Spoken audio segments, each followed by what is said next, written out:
Mm.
I guess I could be polite and say hello or something. Yeah, if you turn your camera on, say hello. Hi, Rich. Yeah. How's life going? It's going all right. A little tired. I just got home from work. I got off work at 4.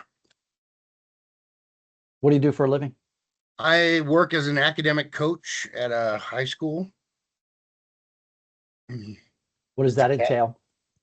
It's basically like mentoring them and sort of building a relationship with the students, getting to know the barriers that are holding them back from succeeding in school. You know, sometimes it means hooking them up with the counselors.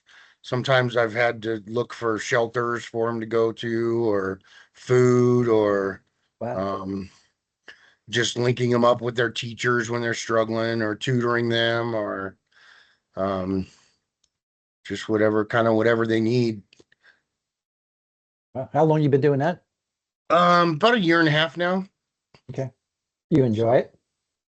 sometimes, you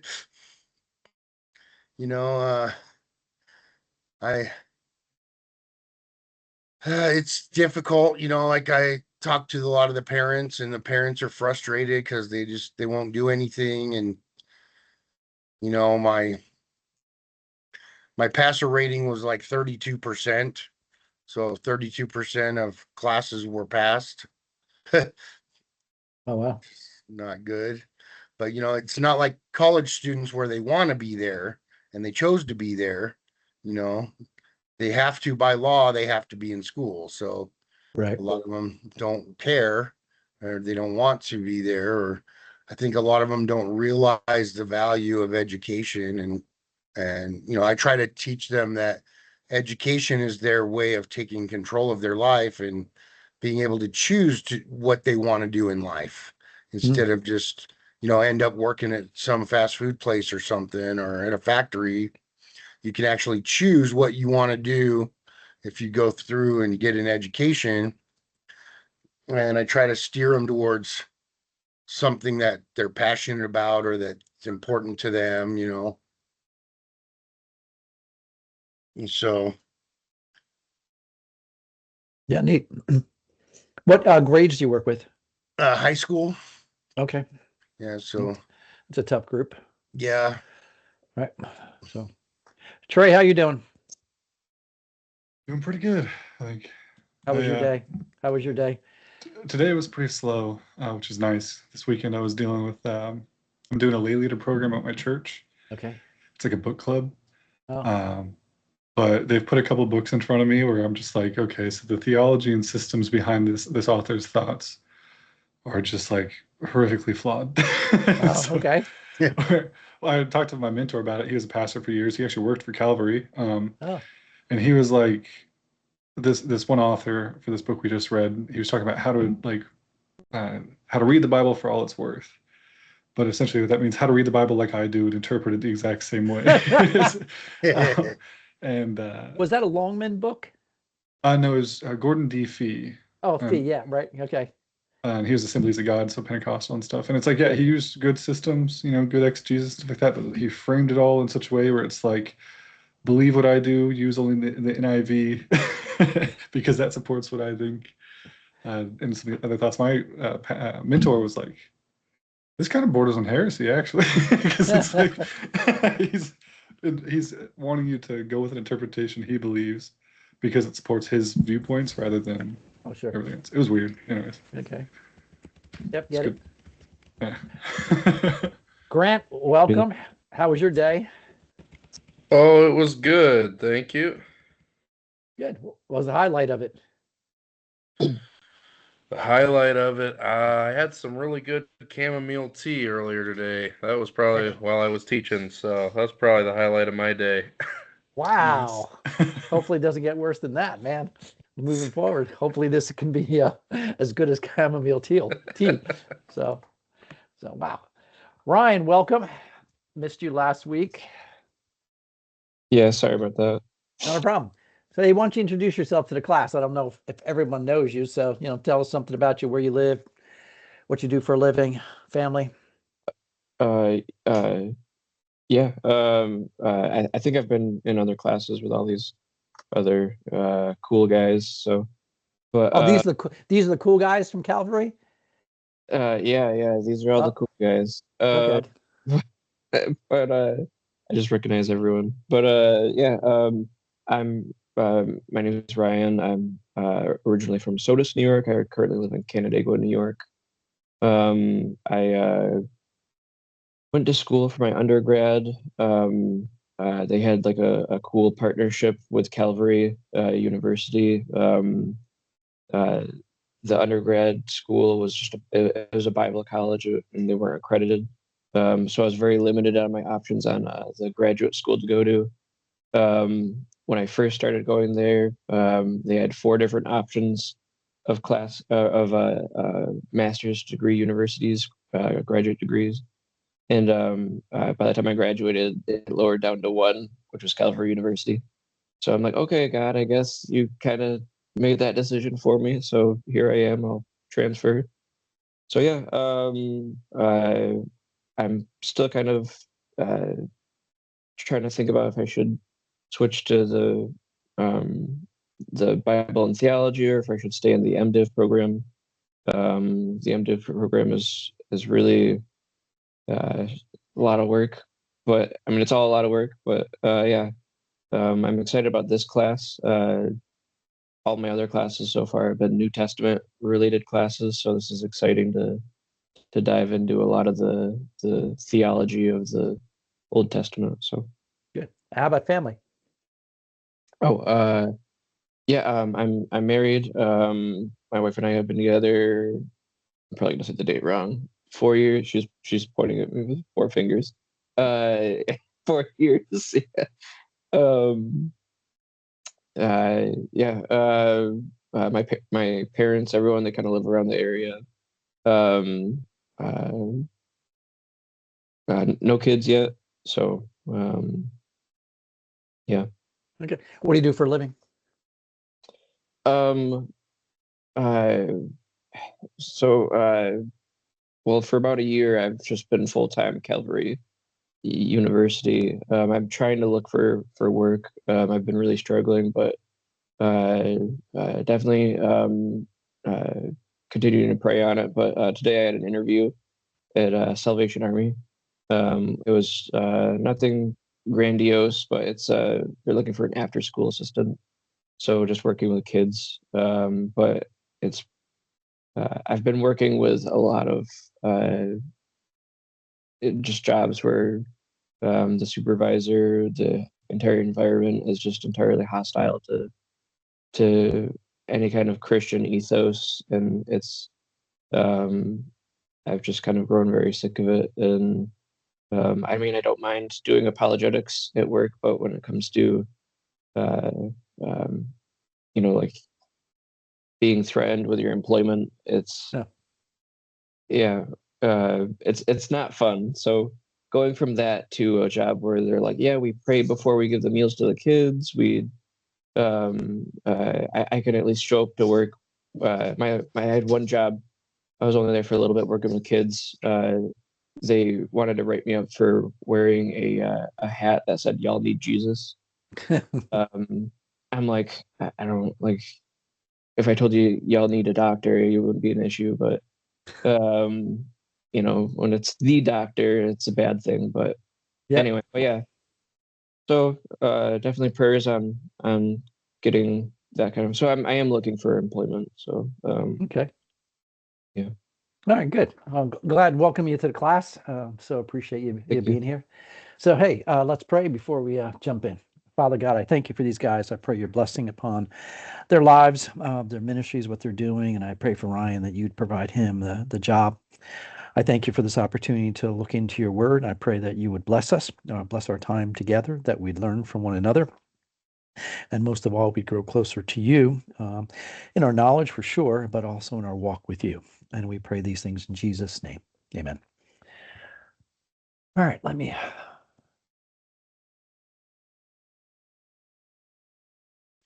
Yeah, I actually was watching a documentary the other night, and in the documentary, they were praying. And when they said the name Jesus Christ, they blanked it out like it was a cuss word. And in the captions, it said J star star star C star star star, like it was a cuss word or something. I was amazed. Yeah, I mean they certainly can be. It can be used as a curse word, but that is sad.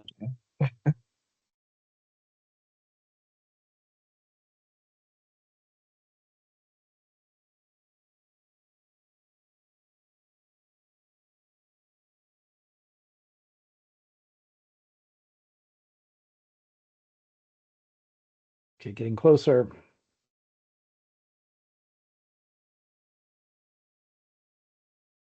All right. So, guys, last week we wrote our own psalm. So, what I want you to, besides sharing it, what did you think of the process?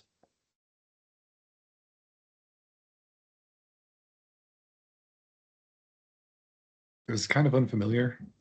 Like we had to dig deep in a way that isn't very common and Oh. figure out a structure for it and put it all together in a way that sounds halfway nice. So. You're not wrong. That's a good point. Someone else.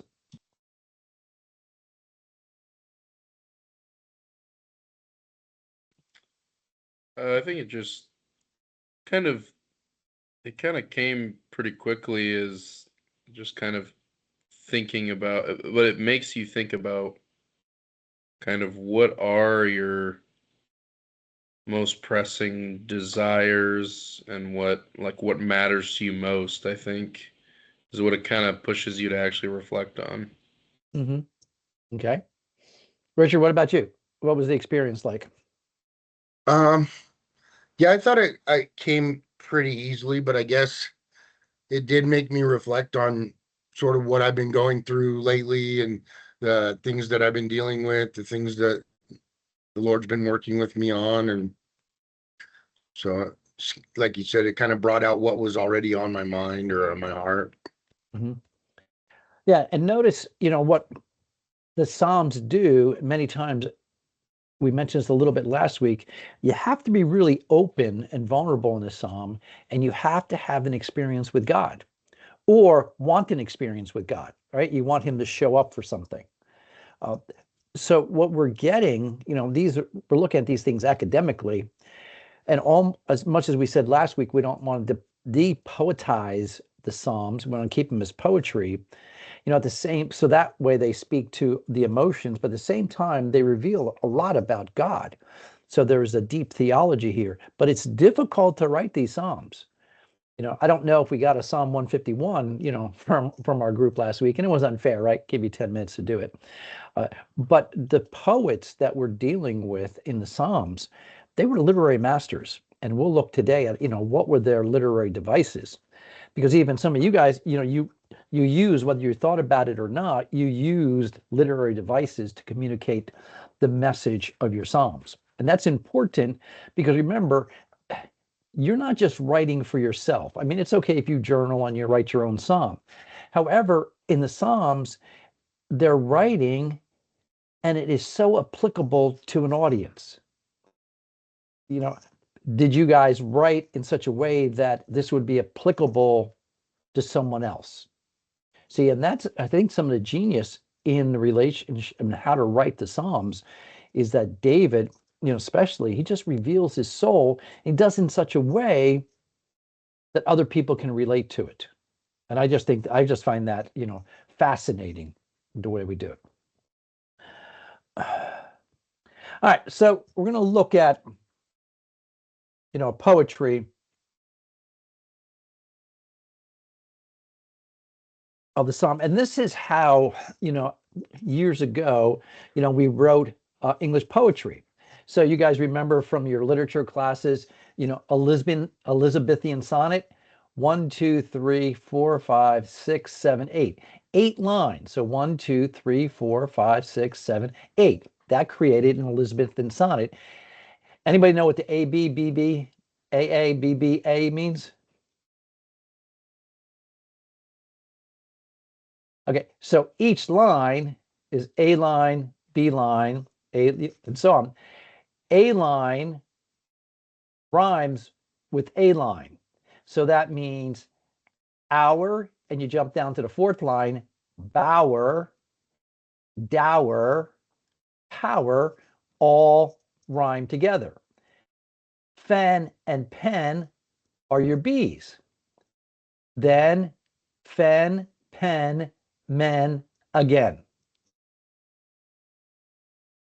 Pretty fascinating, right? And this was, for Wordsworth time, this was how you wrote poetry. There was a very structured pattern to the poetry.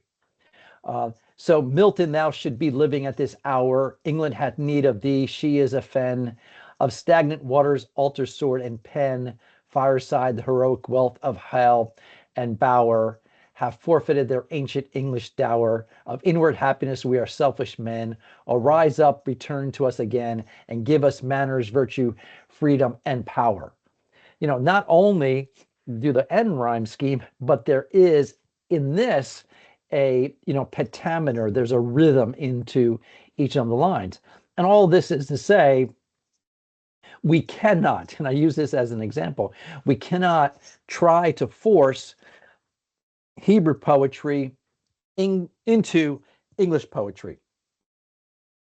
And sometimes I think some scholars, at least in the past, can do it. Now, a lot of English poetry was based on end rhyme scheme. Now we move more towards free verse. So if you pick up new poetry, new poems, they're going to be more free verse. They don't necessarily follow the Elizabethan or even English sonnet anymore. For Hebrew poetry, now the one thing you can look at, you can tell, how can you tell this is poetry? Now, granted, I put it on a slide, says English poetry, but how do you know that even if I took out this term English poetry, how would you know that's poetry? It's got some rhyming. Okay, it's got some rhyming. What else? What's another observation besides rhyme or rhythm? How could you tell this is poetry? The way the sentences are divided up in these lines indicates poetry. It's not like a regular paragraph. Exactly. Good job. Yeah, Grant, you picked it up. It's not in narrative form. So how can you tell the difference between, say, Psalms and Ruth? How do you tell the difference? Ruth is a continuous narrative, whereas pretty quickly as you read the Psalms, you realize they are many different poems. Okay, many different There's- poems, but how do you know it's a there- poem? There's kind of a different rhythm to it, like the way that you read it. Okay, rhythm, good. I'm looking for another word. There's something else different.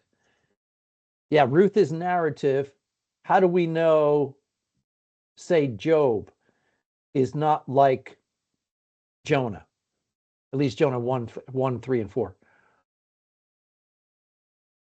How do we tell? If you showed this to one of your high school students in ministry or something, how would they know it's poetry? Well, I was noticing when I was reading Job, my Bible, just the way that it's written.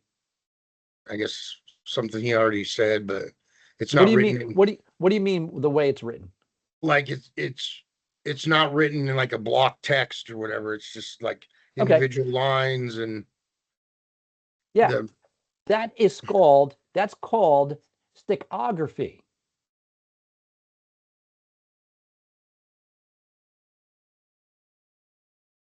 That's stichography. Now, interesting, up to about the 1950s, your entire Bible, even the Psalms, Job, Proverbs, was written in narrative form. So if you pick up an older Bible, even maybe a revised standard version Bible, you'll notice that there was no differentiate between, say, Jonah and Psalms. So the editors now of our English Bible use this stichography just by the laying out on the page. So if we went back, this is laid out. This is stichography, the way it's laid out on the page. And you all recognize it. It's not narrative. And it's interesting how many times we say that, right? We know it's poetry because it's not narrative. It's something else. And that's not an unusual way of saying it. So the first term we want to look at is stichography. Okay, the way it's laid out on a page. And that's very, very important. And the reason it's important is because of the second term, parallelism. This is called a literary pattern that states an idea in one line and focuses more closely on the same idea in the following line, either repeating the thought in different terms or focusing on the thought more specifically. Now that's okay as far as it goes, but it really doesn't go far enough. So in the past years, parallelism used to be called synonymous parallelism, antithetic parallelism. These were terms that Bishop Lothe used. He was an 18th century Anglican that came up with these terms, and you'll still see them used today: synonymous, antithetic, and you'll see another one called synthetic parallelism. Synonymous, exactly what it means. If something feels the same. Antithetic means the opposite. Give me an example of where do we find really strong antithetic parallelism, where there's a contrast between the first line and the second line. Where do we find that? The Proverbs. Yes. Yeah, you see the but. Okay. So synonymous, antithetic, and synthetic parallelism. That was the way scholars used to use the term. I would now X these out. Now, antithetic is okay, but it's really not helpful to use these terms because it doesn't capture the relationship between the lines.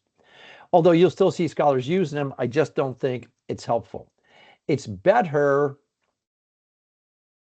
to say a joyful heart makes a cheerful face. But now this is antithetic.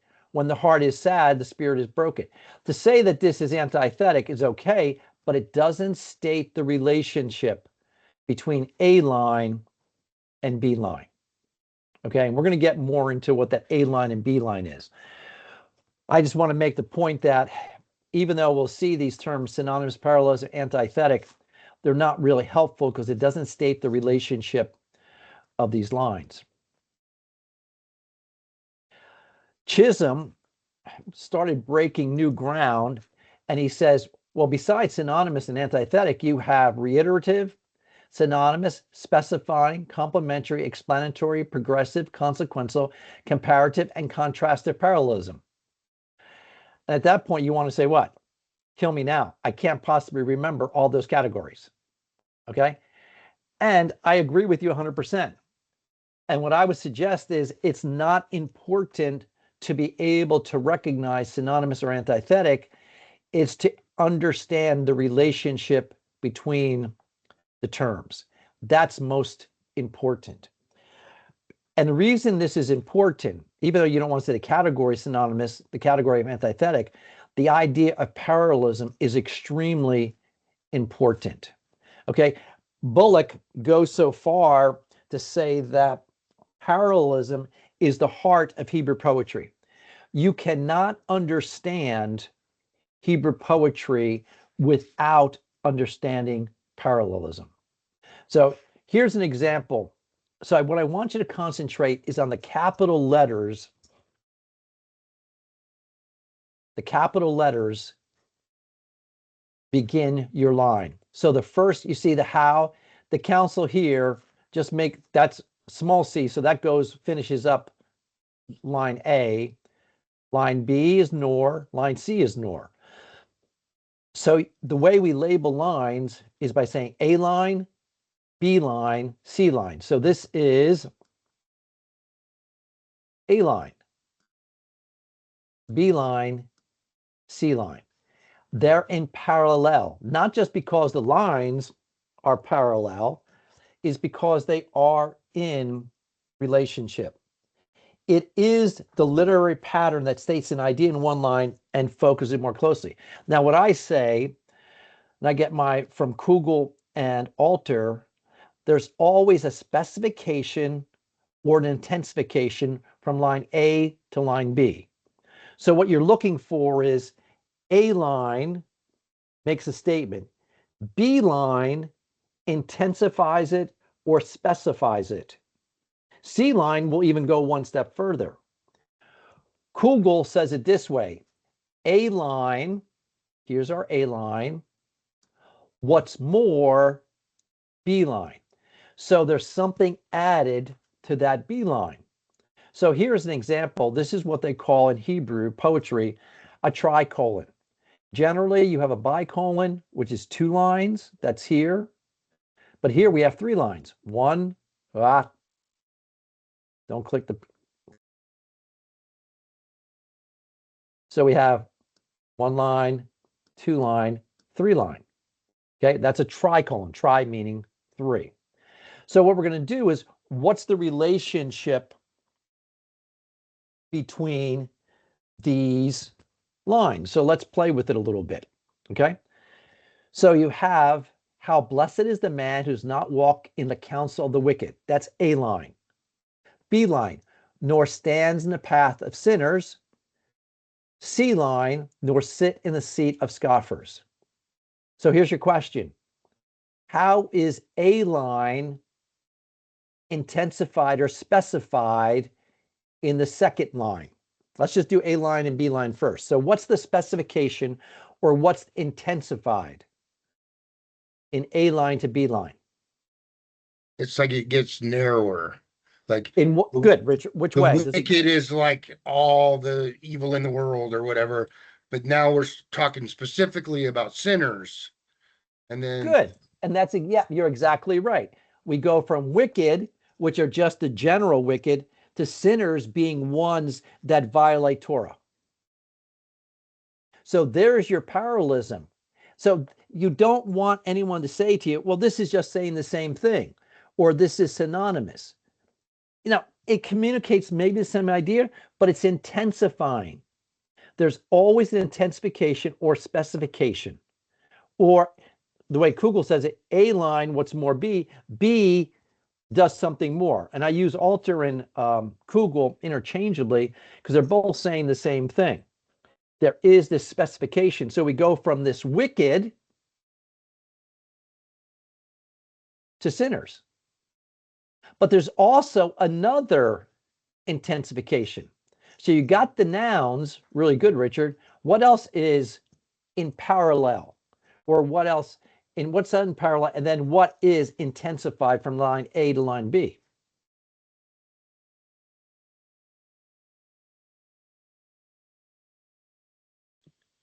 I mean, I would say that it's kind of the contrast of you have the man who's blessed being contrasted with those who are in the path of sinners.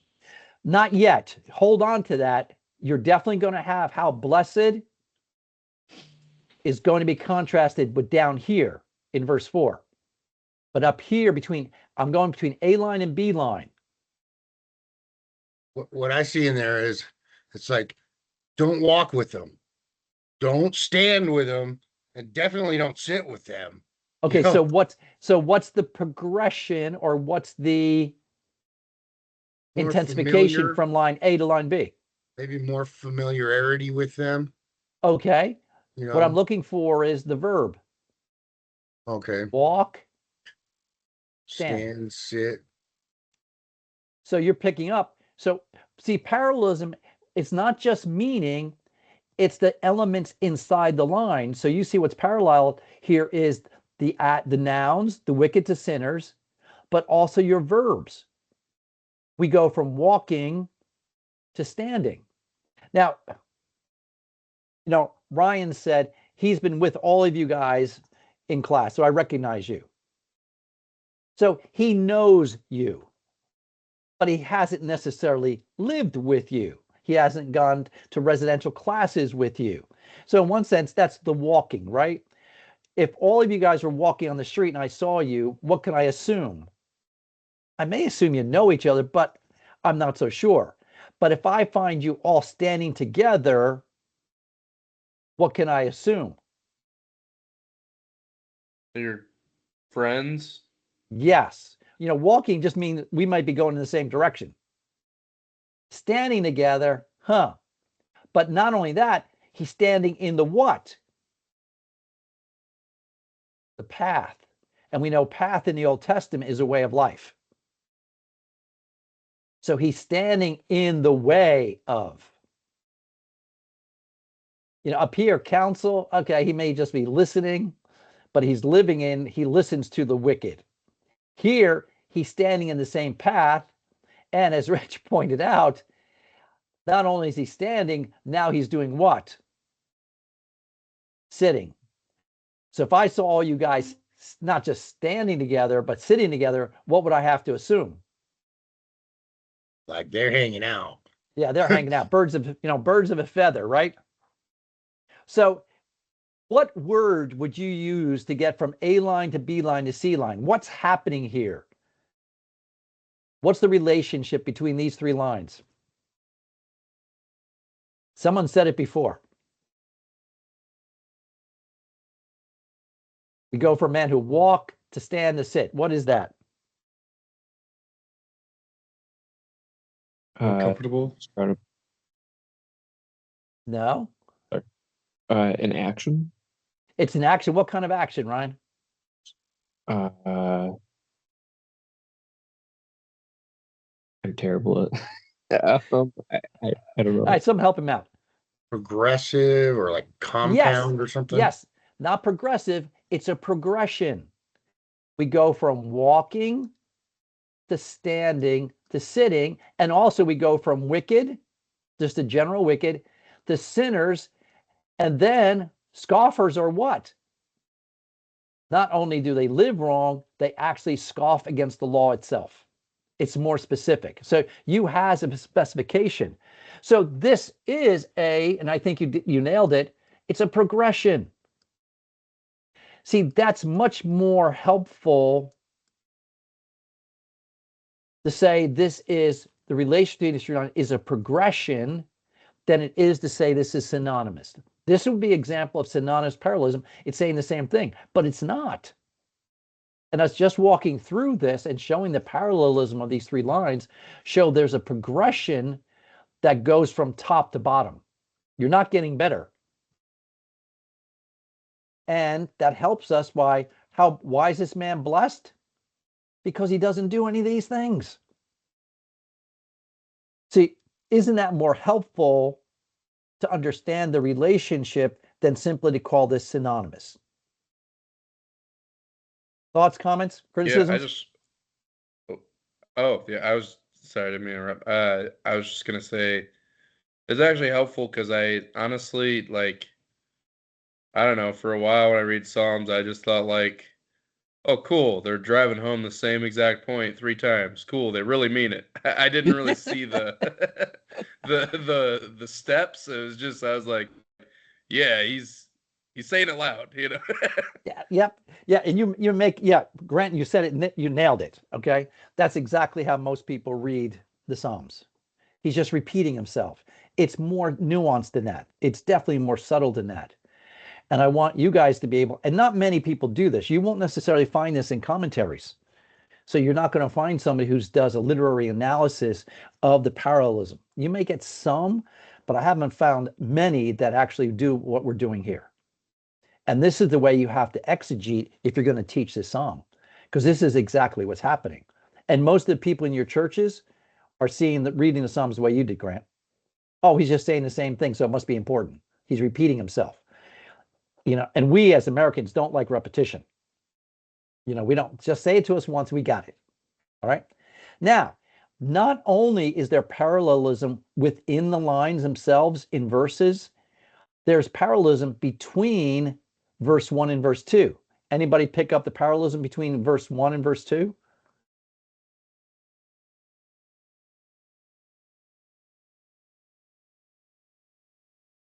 Now it's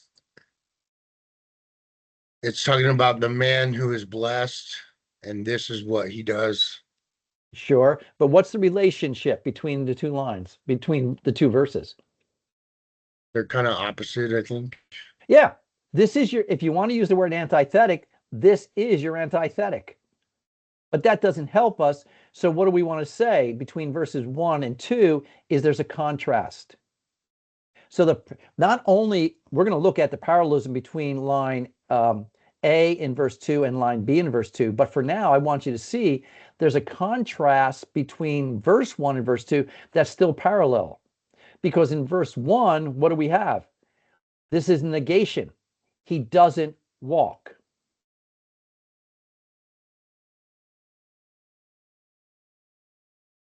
Just get rid of our lines here so we can start over again.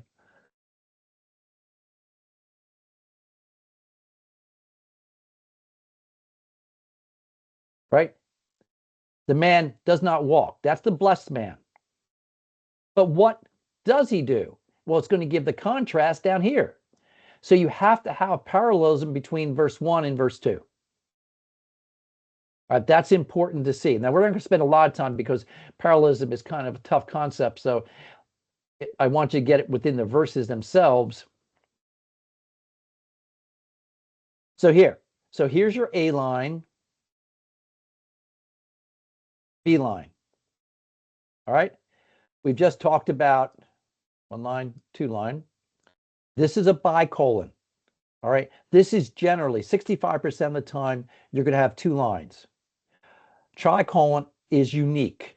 Okay. You don't, about 25% of the time you get tricolon. We're not sure of the poetic significance. Okay. But it does show up a number of times. All right. So we have, but his delight is in the law of the Lord, and in his law he meditates day and night. What's the relationship between A line and B line here?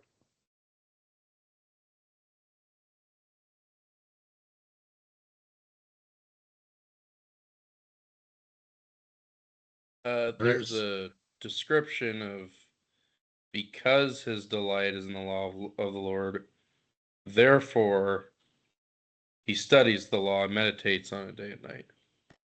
All right, good. Someone else. Hold on to that, Grant. It's good. Someone else. How would you describe the relationship between A line and B line in verse 2? I was going to say it goes from emotion to action. So you go from the delight to a direct action to show the emotion. Good. All right. Yeah, you guys are nailing it. It's, and I like the way Grant said it, therefore, but his delight is in the law of the Lord, and in his law he meditates day and night. This second line shows how he delights.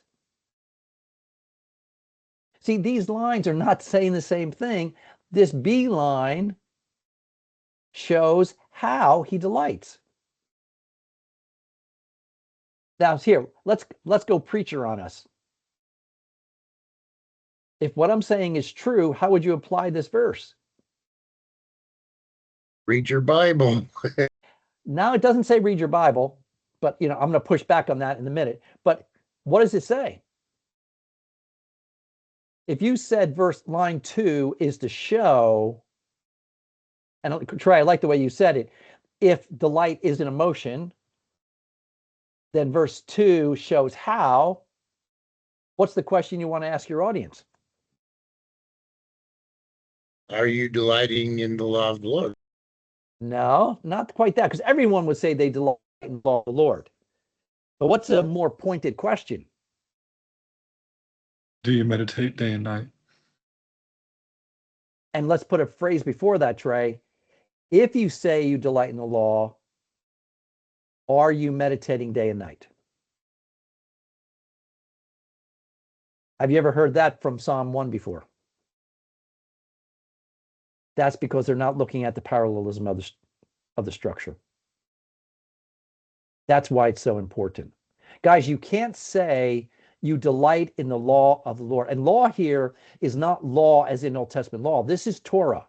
This is more. This is instruction in right living. This is not just the 10 Commandments.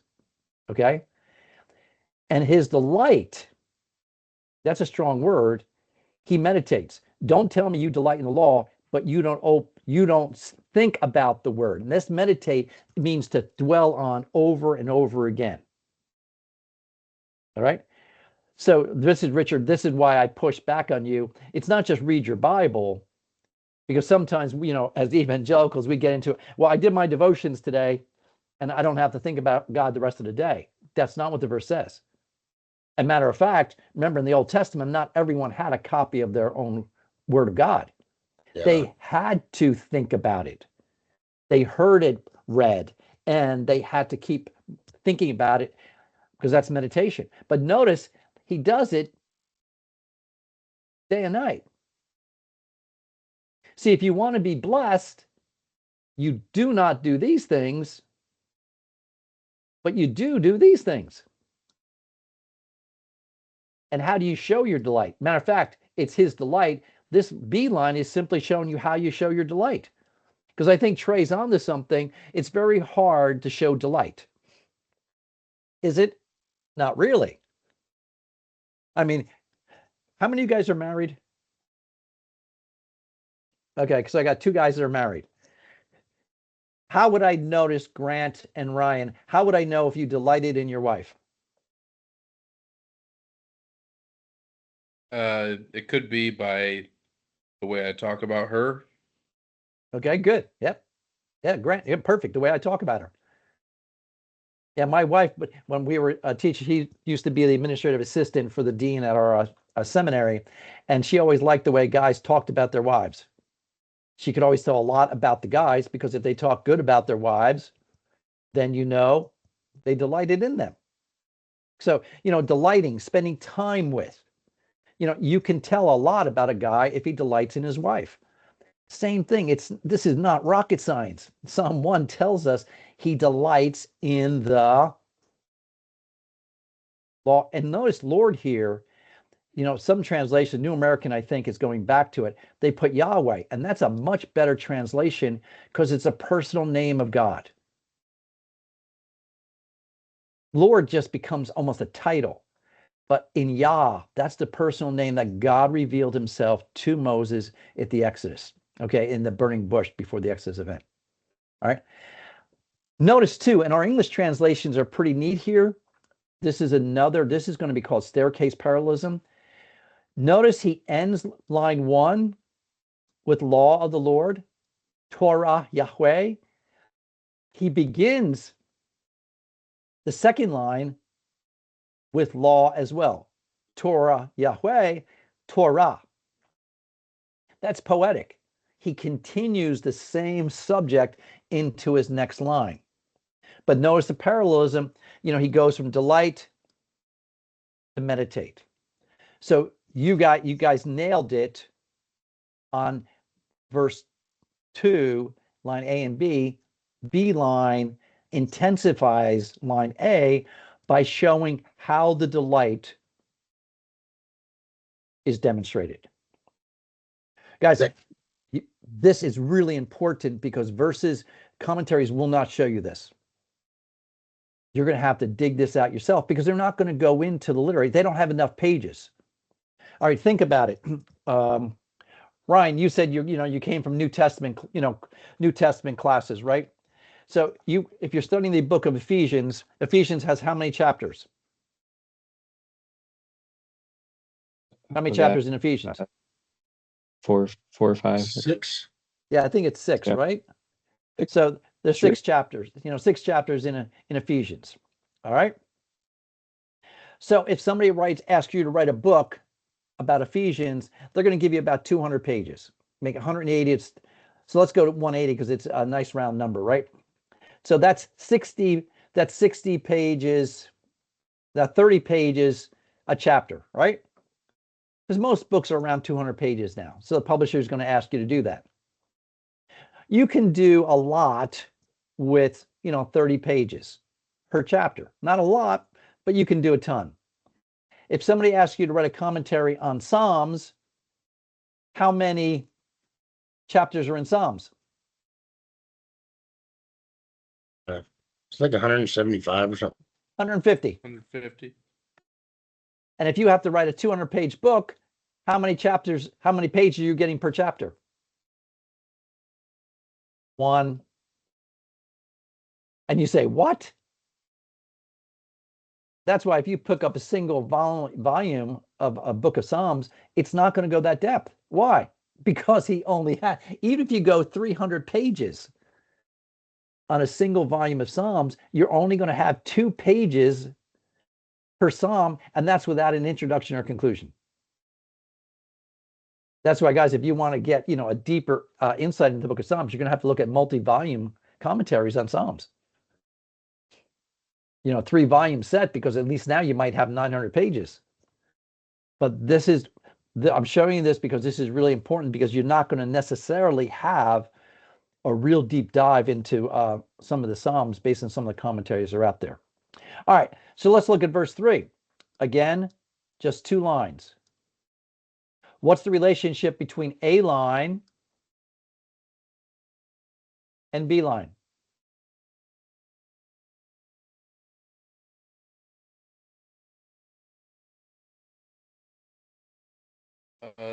It's kind of similar to verse 2 in the sense that you have the description, okay, like a tree firmly planted, and then what will be the result of the characteristic in line 1?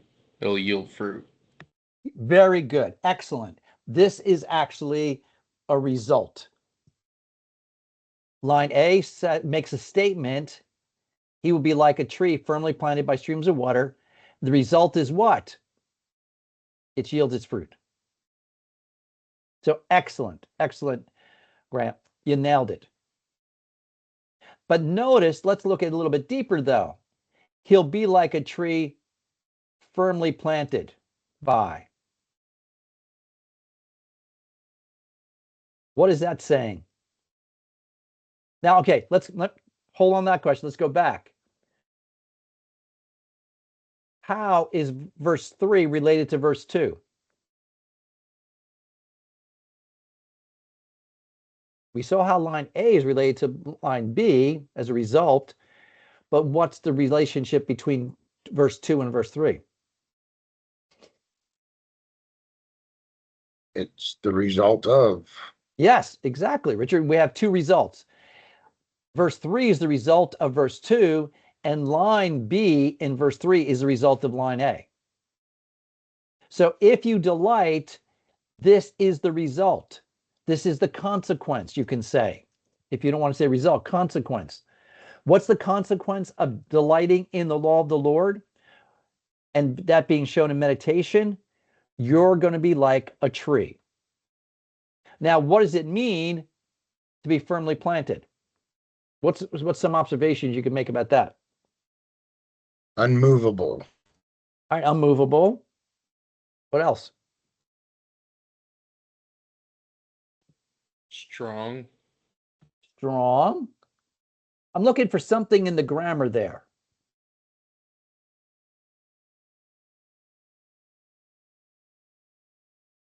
Like a tree firmly planted by. Because I've heard many pastors say, if you delight in the law of the Lord and you meditate, you're going to plant yourself by streams of water. Is that correct or not correct? No, it says you're firmly planted by. So it's not the result of you. It's the result of doing those things. Yes. This is passive voice. And you see it easy. You'll see it easier in Hebrew. Any of you guys took Hebrew, and you'll see verse 3. It's a passive. It's a cal passive here. You'll be like a tree firmly planted. Trees can't plant themselves, right, guys? Right? They're planted by someone else. So this is a result. That's why you're blessed, because someone, hint, hint, it's God, it's Yahweh. He plants you by streams of water. You don't plant yourself. This is a result. If you delight in his law, and that shows in meditation, you'll be a tree which is planted by streams of water. And why is that important? Why is it important for a tree to be planted by streams of water? Constantly nourished. Yeah, right. That's where the trees get their nourishment from. So God will make sure that if you delight, first of all, if you don't do these things, if you do delight, right? So the key here, don't walk, but delight, this is the result. And you'll be like a tree.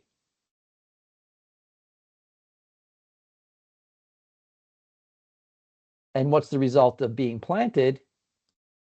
You'll produce fruit, which is natural. But notice this phrase.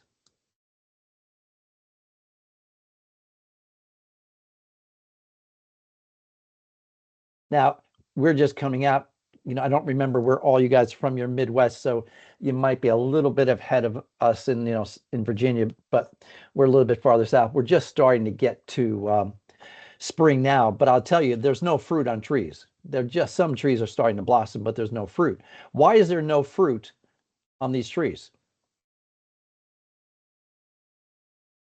It's not time yet. It's not the season for fruit. When's the season for fruit? At the end of the summer, at harvest time, right? One thing I want you to notice is that sometimes we're too hard on ourselves and sometimes we're too hard on others because we're looking for fruit and it's not the season. But that doesn't mean that we're dead. It just means it's not the time for fruit. This verse helps us immensely, folks, when it comes to understanding spiritual growth. I don't always expect to see fruit all the time. Why? It's not the season. Even though I'm not walking, even though I'm delighting, even though I'm planted, it may not be the season for fruit. And that's okay. See, parallelism shows us these things. Now, interesting, notice, how does he go from he to a tree to yield fruit? What's happening there literally?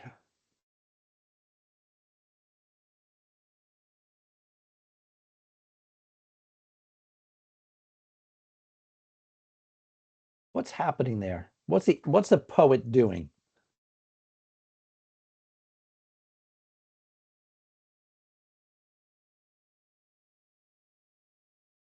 I mean, the tree and the fruit are representing things related to him as a person. So if the tree represents him, then the fruit represents the good works and kind of spiritual fruit that God is producing through him. Okay, you're reading too much of your New Testament back into the Old Testament because it doesn't say anything about spiritual. The How does result. he get from he to tree or he to tree to fruit? What's that literary device called? I can't remember. Like he will be like. Yeah, that's a simile. But so what I'm getting, he uses an old agricultural metaphor. Now, the question for you guys is, what's his purpose of using agricultural metaphor? Back in The that time, they he, were very. the he becomes a tree, and the tree yields fruit. What's his purpose for using the agricultural metaphor, or even motif, if you want to use a motif? Well, then most of their culture would have understood agricultural references. Yes. So he uses agricultural message to communicate truth that you can't see.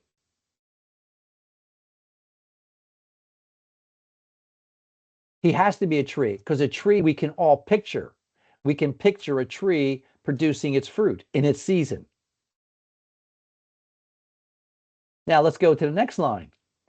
Now he continues the agricultural metaphor because he goes from fruit to leaf. Now what's interesting, does not wither. Now this is unusual because most of the trees, unless they're evergreens, where I live, they all withered. But this tree, the leaf doesn't wither. Now, granted, it may not be the time of fruit, but it always has leaves, which I think always demonstrates life. All right, so we're back to a bicolon again.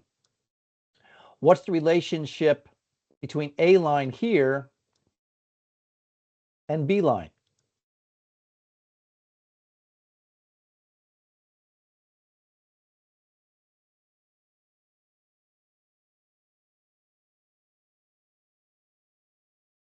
I was just thinking about like it continues to grow instead of withering, it continues to grow to prosper. Okay. Yeah, that may be that A line, but I don't think that shows a relationship between A line and B line, though. I mean, I guess kind of stealing part of what you had said. If you were saying that the leaf is a sign of life, then would the leaf be connected to the prospering? Basically, if the leaf is always there, it's showing that there's life and is prospering.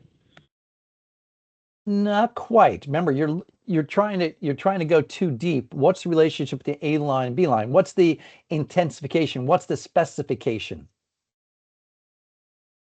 What is B line doing to A line? To bring it back to the man. There you go.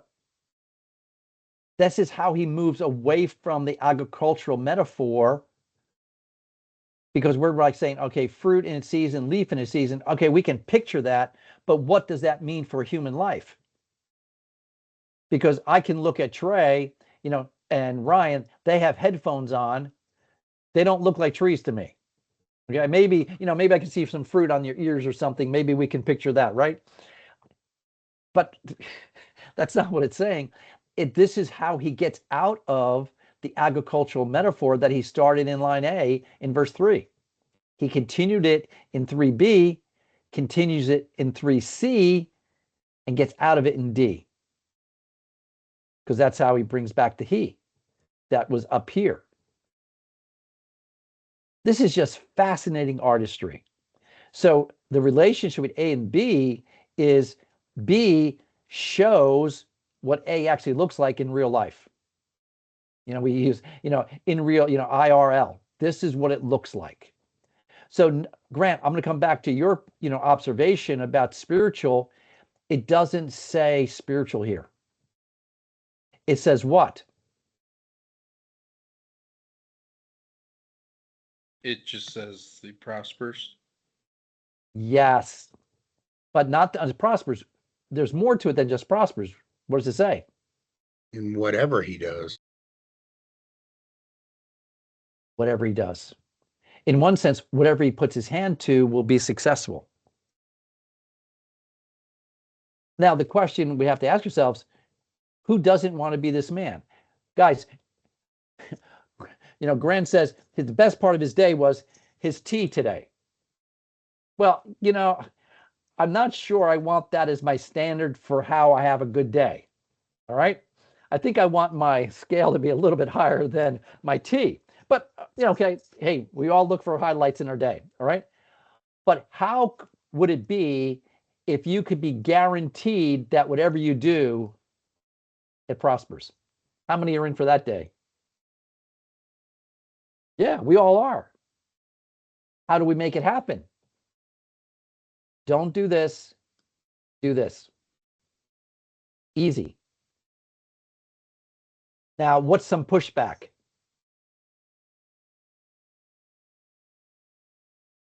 Because if you look at, this is an interesting word here. Whatever. What does this sound like to you guys? Anything. It does sound like anything. What heresy does this sound like? Oh, like the prosperity gospel. Yeah, this sounds like prosperity gospel. But I would suggest that what underpins this theology is Deuteronomy chapter 28 to 32. You see the word blessed here? Deuteronomy 20 to 32 gives the blessings and the cursings of the covenant. So this is not prosperity theology. This is prospering based on Deuteronomy. And I would suggest 28 to 32. There it shows you how you're blessed. And for an Israelite, blessing came in three ways: fertility of the land, fertility of animals, and fertility of body. That's prospering for an Israelite, because God gives fertility. So it comes from him. So whatever he does, remember, Richard, you mentioned this, right? Agricultural society, whatever they did. Well, they grew things. Well, how would they prosper? Well, if they had a good crop, they would prosper. If they had animals, they would reproduce. I mean, if you had 2 camels and then, you have time of season comes and now you have 4 camels, guess what? That's great. You didn't have to pay for camels. You got 2 free camels because they reproduced. That was like having a big bank account back Yes. then. Yeah, big bank account. Right? And if you had offspring, right now, we don't want more than 2 kids or something. Well, that's not prospering in the Old Testament sense. Prospering in the Old Testament sense was to have many kids because that showed you were prospering. So don't worry about the prosperity theology, because blessing here in verse 1 is always in relationship to the Old Testament covenant. This is not prosperity theology. This is not saying, hey, if I don't do this, if I do this, then God's going to give me $1 million. That's not prospering. All right. But also at the same time, don't make it spiritual. And I've heard a number of pastors say, well, this is all spiritual. I don't think so. I think this is talking about physical blessings. I don't think it negates spiritual, but it's not saying that. At least at this point in the Old Testament. All right, don't make it. We can go other places for spiritual, but here it won't wither. Now, I think it won't wither spiritually as well. You'll have a relationship with the Lord and whatever he does. So if he worship, I think he'll prosper in that as well. Well, it seems like it's just the natural consequence of living that way. Yeah, but it's not natural though, because we live in a sin-sick world. So it's showing you that God has to intervene to bless. Okay. I think this is what it's going back to, is it shows that God is the originator of blessing. And remember, I think every book comes back to Deuteronomy, has its basis in Deuteronomy as the covenant. But here, the blessings and cursings of 20 to 32, I think, underpins the psalm. And remember, this psalm is the introduction to the entire book. So it's setting up What does a man do? Well, he follows Torah, which is the rest of the Psalms, because it's instruction. And if you do that, this is almost saying, hey, if you listen to this book, this is going to be the results. And at this point, we're saying, who doesn't want to buy into that? This is great. Now, I'm there, man. I'm there. So does parallelism start making sense? We'll see more of this as an example, but I want you guys to get it. You have to look at A line, what's more B line. And again, it's not helpful to say synonymous, antithetic, synthetic. They're just not helpful categories. It's much better to show the relationship between these words, these lines. Now, notice, and we're just going to stop here with verse 4, but I want to show you here. The wicked are not so. What do you mean are not so? How does verse 4 relate to the rest of the psalm? What does verse 4 line A go back to? It goes back to the beginning of like they're not blessed. Yeah.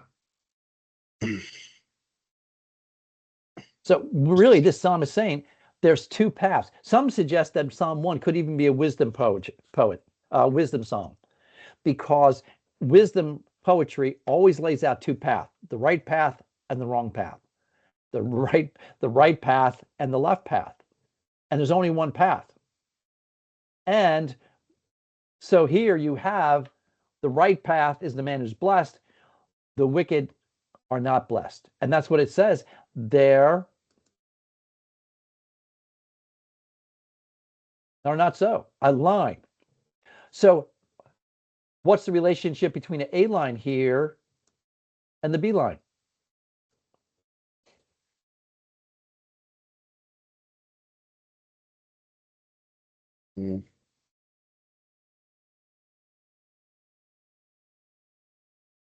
What's the relationship to A line and B line? They are firmly planted, or maybe That's the result of what being wicked is, I guess. Yes, exactly, Richard. It's a result. Here we see, and that's not unusual because we see results up here, so it's not unusual. The wicked are not so. What's the result? Or maybe what's the expression? I was just thinking about like chaff. Wasn't chaff basically worthless? Like it had no value towards life. Like you couldn't eat it, you couldn't use it for anything good. Right. So chaff was the covering of wheat or barley seed. Okay. So if you look at a barley seed or barley or wheat seed, okay, when it comes off the plant, it has a husk around it.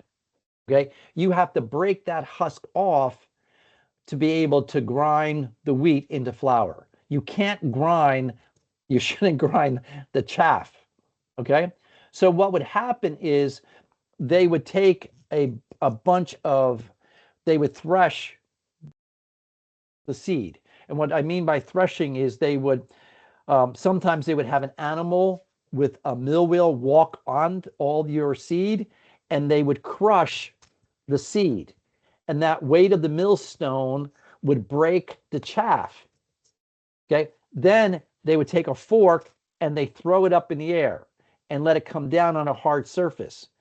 Eventually, that breaks the chaff off, and they would do this in the afternoon, and the winds from the Mediterranean would come across fairly strong, and they blow the chaff away because the chaff was lighter. It's like almost a sail. It would blow the chaff away, and the seed would fall down to the ground, and you would eventually get this pile of wheat or barley. This is why it's so important in Esther chapter 4. Why is Boaz sleeping near his barley? Because the man just spent all day threshing it. He just worked really hard to get all this seed. So he doesn't want anybody taking it, so he sleeps by that. Because Naomi says, where is Boaz? He'll be at the threshing floor, because they spent, all day threshing the wheat. So what is this in contrast to in the rest of the psalm? What did we just look at? Well, if the chaff gets thrown away, it's nothing like the tree that's firmly planted. There you go. So what do you want to be? See, the wicked, we've already been introduced. So he sets up a contrast, and the contrast here is, what do you want in life, guys? And it doesn't, interesting about this psalm, it doesn't tell you what to do. What does it do? What does this psalm do? It doesn't tell you what to do. It just presents you with two options. Like, more than just two options, how does he paint those options? With descriptions or similar? Yes, but more than that, I mean, he seems to be weighted in what decision he wants you to make, right? yeah, How does he paint that picture? one is horrible and the other one is wonderful. Yeah, in basic words, yes, we can say that. All right. Another word for how blessed is, you can say, how enviable. The position of the blessed man is one of enviable position. Now, and I don't mean this in a negative, sinful sense, but is there anybody you envy? Not for sinful reason, just because you say, man, they got their act together. It could be a singer, it could be a ball player, just the way they played the game. You're envious of them. All right. I'm always envious of those who own their own private tropical island. Okay. I'd love to know how you get a gig like that you own island. Okay. So I'm looking at, hey, what do I need to do to own my own island? Here, he paints this picture, this portrait of what blessedness looks like. Then he paints a second portrait through the end of the psalm, another portrait. And without asking, he asks us to say, what do you want? And it's interesting, we're always telling people what to do, all right? But here the psalm just simply says, here's two masterpieces. Which one do you want to follow? I mean, this is just really, really creative. And notice too, how the wicked are not so. Then he goes back with this agricultural metaphor to explain, just like he used how he explains the blessed man, he uses chaff to explain the wicked man. Again, guys, this is simply poetic masterpiece. It's really, really creative. All right, so A line, what's more, B line. That's the heart of Hebrew poetry. And we have to understand it, because this is the way you have to be able to understand the psalm. Does it make sense? Thoughts, comments? I was just gonna ask. So, in light of it being, so it's interesting you had mentioned kind of the law of Moses. So that makes sense because obey and live, disobey and die kind of idea, the blessings and curses. So I was just like, in light of that, how do we not over spiritualize the text but still find the spiritual application? Well, I think the spiritual application is simply, hey, what do you want to look like in life? Do you want to be firmly planted by God where you can produce fruit? Or do you want to be like chaff, which gets blown away? You have two options. And whatever God decides to do, how he blesses is up to God. He could give money, and maybe he doesn't give money. That's always how he blesses is up to him in Deuteronomy, right? That's pretty clear. So it's not always physical. It could be spiritual, but I don't want to make it. Too many New Testament professors and pastors now make this as all spiritual. I don't see it all spiritual. mean, don't you want kids sometimes? Well, we do. Could it be that, oh yeah, it's God who opens up the womb? Is that true? Well, that's a prosperity. We would want that. Now, again, it's always culturally relevant too, right? So we're not necessarily, I don't need my camels to reproduce. I just don't have camels. I don't have any animals. So reproduce, that's not going to help me. But God, will he provide other ways that blesses me? Yes, I just can't guarantee what those will be. However, whatever he does prospers. But I think all the rest of these, I don't think you have to spiritualize them all, because this is not spiritual. Don't walk, don't stand, don't sit. Hey, man, that's not spiritual. Delight in the law of the Lord. Hey, we can broaden this out into the law of Christ now, into both the Old Testament, New Testament. But it's still, he meditates day and night. I don't think that changes. So I don't think we have to do a lot of dispensational changes to Psalm 1. Doesn't get it to preach today. I think that is, we just can't guarantee what this is. And matter of fact, in the Old Testament, they couldn't guarantee anyways, because the book of Job helps us know that sometimes God will not bless, even though you're doing all of these things, because something greater, and it's his glory, is at stake. So remember, this is an introduction to the book. So this is going to be general. Generally, this is what happens. Now, I will tell you, though, hey, this is general. This is very specific. If you're going to be wicked, I got news for you. This will happen. Guaranteed. I don't know when, but I guarantee you will not be firmly planted. Other questions, comments?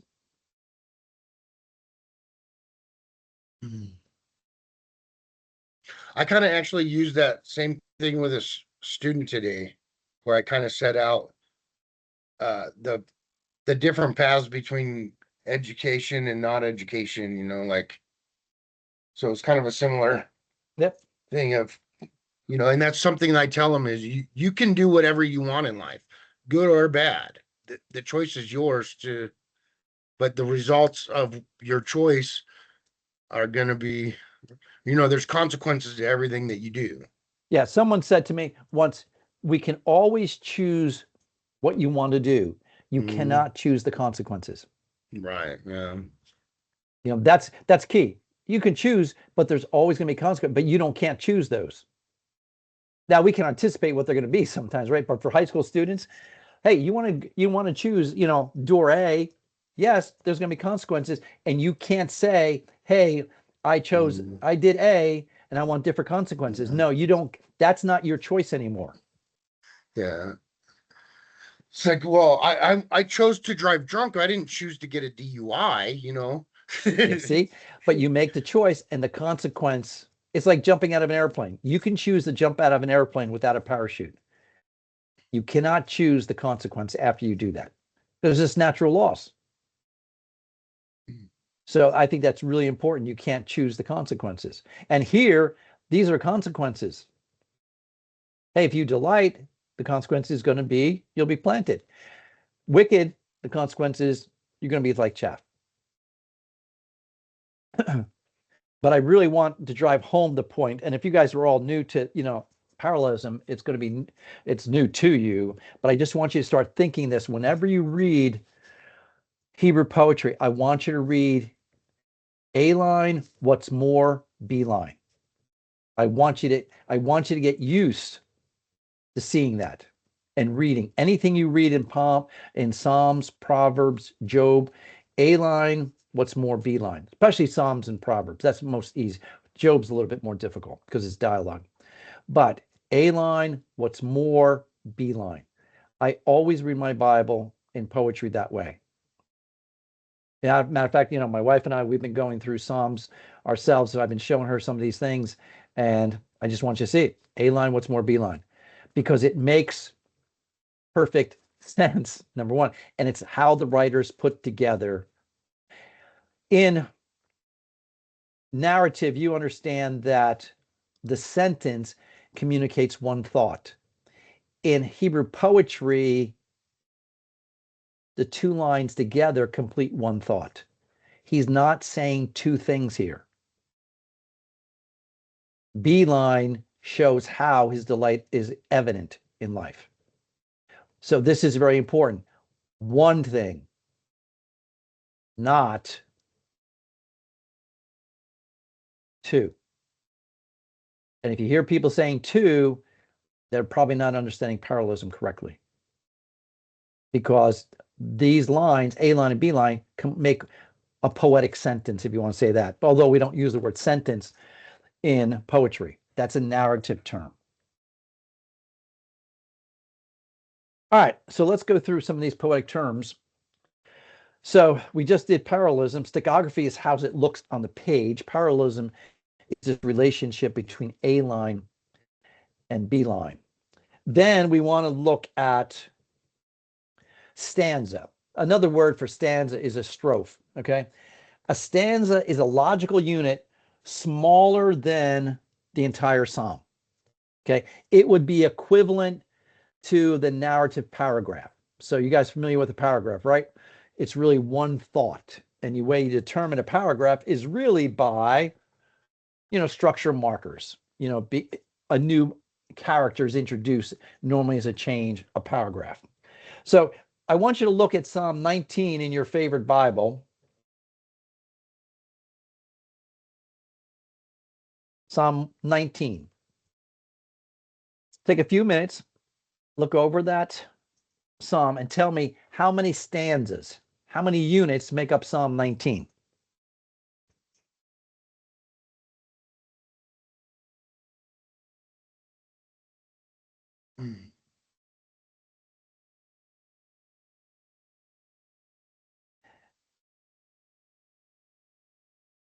Now, don't necessarily go by the stanza units in your favorite translation because they're not inspired.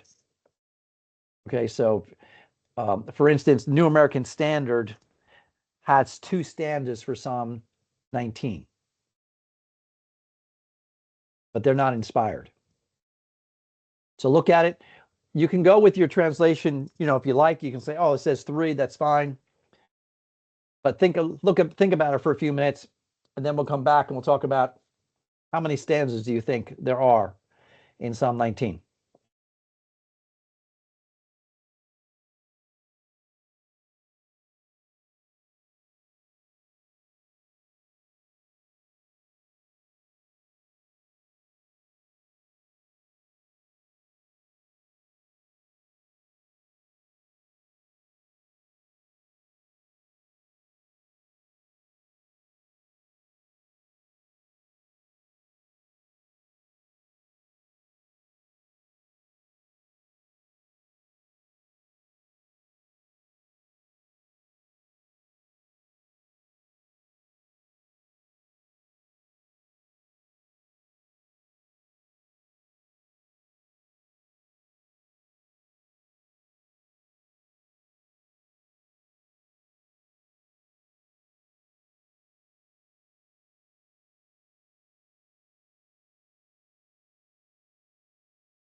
Any thoughts?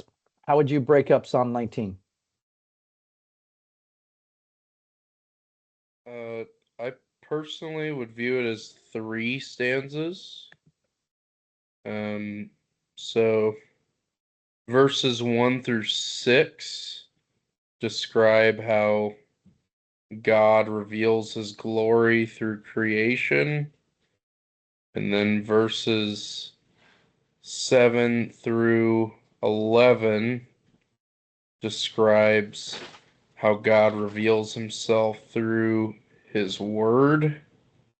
And then verses 12 through 14 would be the result of receiving the revelation. That's my guesstimate anyways. Okay. Somebody else.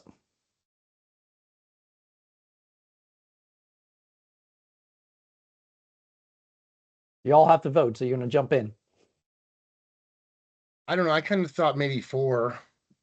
I see what he is saying about like 1 through 6, 7 through 11, but then it seems to me like 12 and 13 is sort of separate from 14.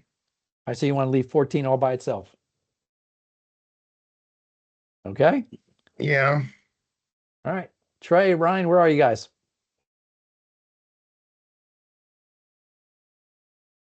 Can't really tell personally on my end. I feel like it could be either, but I probably lean more towards Grant's just because 12 and 14, although they're slightly different, he's still talking about himself in that Okay. regard. So you're going to go with Grant then? Yeah. Okay. Ryan, what about you?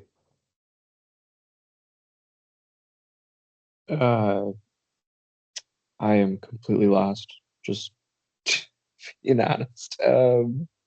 So what Bible are you using? Well, after you said that about the translation, I made sure. So I'm using, just because it's all zipped up, but I'm on a Bible Gateway, and I changed over to NASB. Okay. And how many stanzas is it giving you in the NSB there?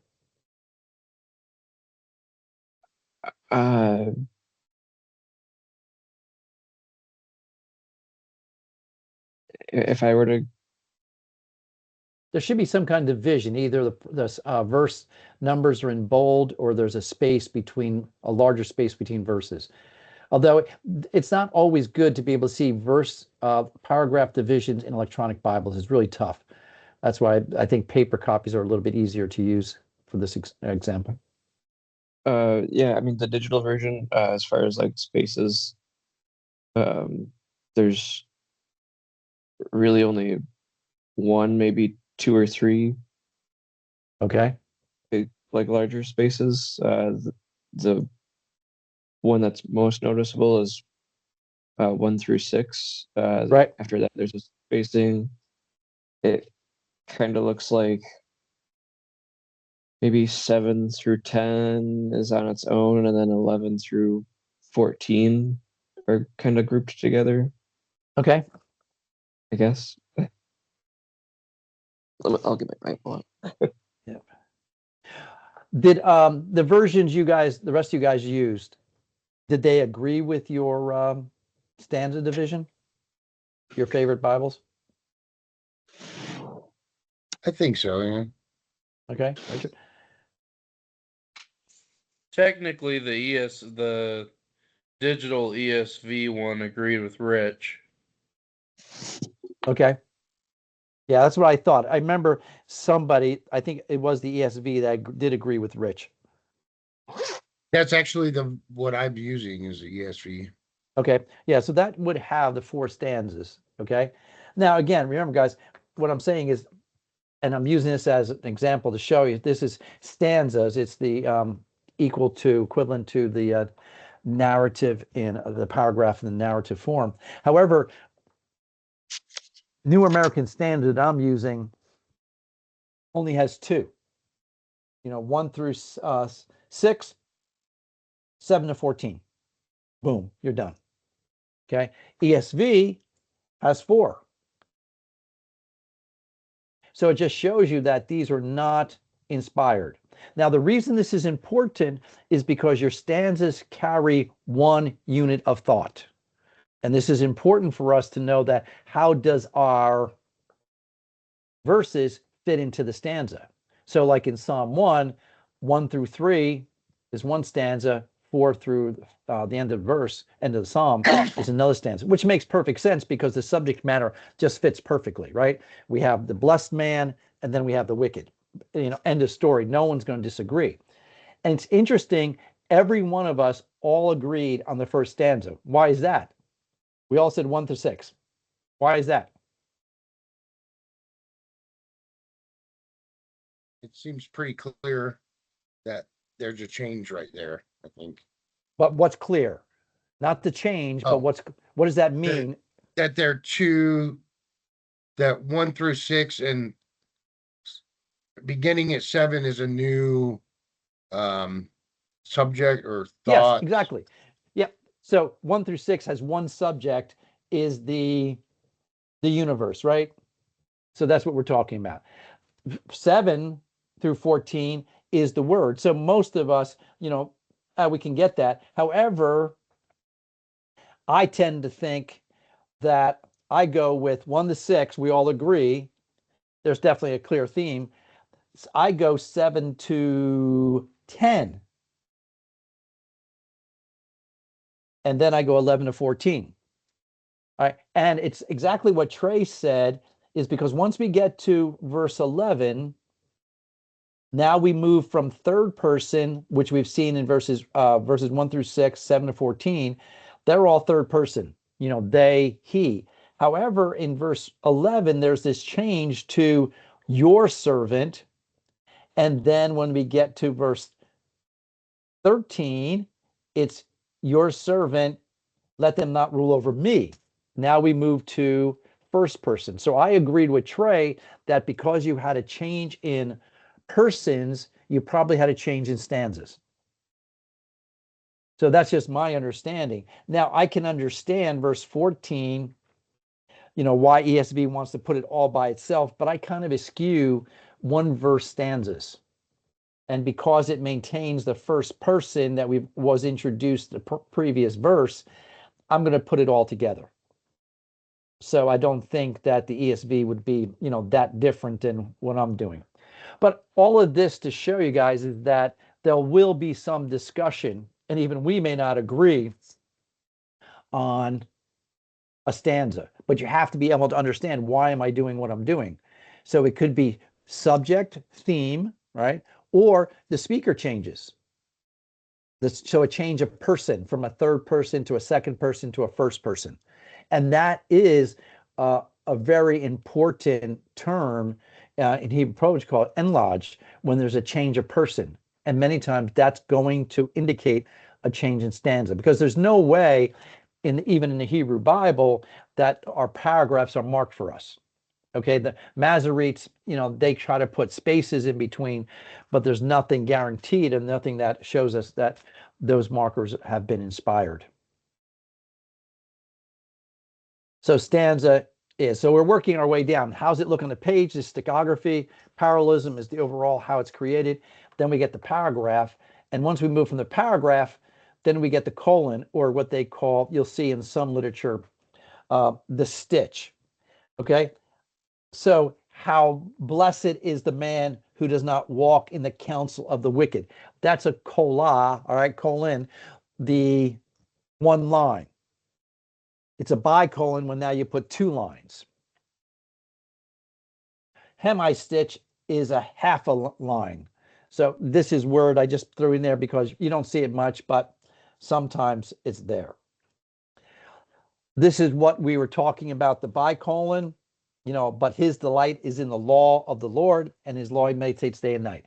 This is by far the most common. About 65% of the time, you're going to see the bicola as the main form of parallelism in Hebrew poetry. Or you can have a tricola. A tricola is 3. Now, there is some question. Is there a tetracola? Is there 4 lines? Or is a tetracolon really just a bicolon that's doubled? All right, so you have you have a bicola and a bicolon. Is that a tetracolon? So you have 4 lines together, or is it just 2 bicola? So there's some conversation in the Poetic literature. Are we dealing with tricolon? I think sometimes you can make an argument that there's a tetracolon. Sometimes in Proverbs you can see that, maybe not as much in Psalms. So up to this point, this is what we call form. I mean, this is really what it looks like on the page. All right, this is the form of Hebrew poetry. Now we're going to move into really the literary devices themselves. All right. So guys, what is a simile? I'm going to take you back to 6th grade literature class, which I know you all loved. It was your favorite class in the 6th grade, and in high school, you just loved literature. What is a simile? This is probably like the only thing that I knew beforehand. The concept we covered is probably, isn't it using like or as, or is that a metaphor? Okay, no. So what is a using like or as? There's a word that has to come before that. I guess I don't know. Okay. Somebody want to help him? What's a simile? Comparative? What's that, Rich? Comparative? It's a comparison using like or as. Okay, there has to be a comparison using like or as. So in Psalm 1, verse 3, what is the simile? Like a tree planted. Yeah, like a tree.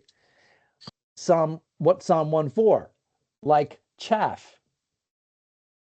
Now let's hold off on 23:13 just for a moment. So like a tree, like chaff.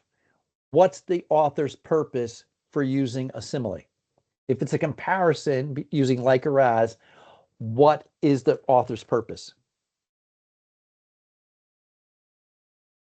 To help you understand by using a point of reference, you would understand. All right, help you understand, but more than that. I think you're right, Trey, but I think that's looking for something more. To identify similar characteristics. Give me more. So, for example, connecting the wicked's characteristics to chaff, sinners, seed of scoffers. I'm just throughout the chapter, I mean. And then for the righteous, connecting them to delighting in God's law, meditating, being like a tree. Okay, but what's his purpose in doing that? You showed what he did, you showed the comparison, but you're not answering the question, what's his purpose in doing that? Why does he need to do that? What's he hoping to accomplish? They can relate to it. In what way? Like convincing them to follow the path of the righteous. That's his purpose in writing the poem, but why use a simile? I think, like Trey said, it helps you to understand. More than understand. It's more than understanding I'm looking for. By using a simile, they're able to do what? Is it the imagery? Like Their you can really- point. Yes. It creates an image that they can relate to. Not just understand. It's more than just understand. They can relate to it. Because remember, what are we trying? What's the poet using? Words. This is important. He's using words. He has to create mental word pictures on the imagination of the reader. So you were right, Grant. Exactly what he was trying to do is to motivate his audience to choose the blessed. That's right. How does he do that? By painting this image of this tree in contrast to the image of chaff which is blown away. Who wants to be blown away? Nobody. We all want to be firmly planted. The way we do that is by not walking and by being delight. But this is why he uses a simile, because he wants to create this word picture. The reason to create word pictures is you're trying to capture this spiritual dynamic or God with words for your audience. You're trying to take sometimes this unknown dynamic and put it into concrete expressions, images that captures the reader's imagination. Because remember, if you're a poet, you have to capture my imagination. You have to be able to create a picture for me. I mean, Richard, you work with high school students. I'm assuming you must do this all the time. Yeah. You have to create a picture that your audience can relate to so that they choose the right picture. This is what a simile does. They endeavored to recreate on the written page really one of the five senses. Now, this is interesting. The Song of Songs use all five senses to communicate its message: smell, sight, touch, taste, and hearing. No other book uses imagery like the psalm. But because of the subject matter, we understand exactly why it has to do that. It captures all five senses. Simile is one of the first terms that's used to create this word picture. And it's easy because it says a man is like a tree. That's easy to understand. How is he? And generally, the simile has to explain itself. He's like a tree. Which way is he like a tree? Does he have leaf? You know, like I said about Ryan and Trey, because they had, earmuffs on. Hey, man, does this look like a tree to you? Looks like you got leaves? No, he's like a tree that's planted. So they have to explain the simile. Okay, it's explicit, not implicit comparison, but it's comparison using like or as. Look at Psalm 22 in your favorite Bible, and somebody find the simile in Psalm 22, verse 13.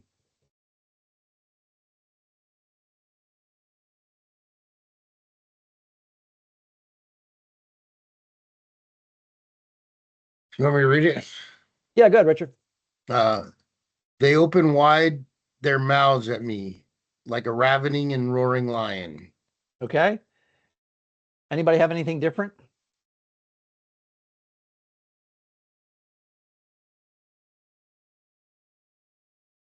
So nobody has anything different. It's like. The NASB says as the roaring lion. Yeah. Right. The interesting thing about Psalm 22:13, as or like is not there in Hebrew. It just reads, they open wide their mouth at me, a ravening and roaring lion. So the question is begged, what made them put like or as in when it's not there? Now, they did it for readability. But did the author intend to use a metaphor instead of a simile? And then what difference does it make? That's something you're going to have to deal with. So generally in our Bibles, I mean, Richard and Trey, if you're using paper copies, were those words either bold or italicized?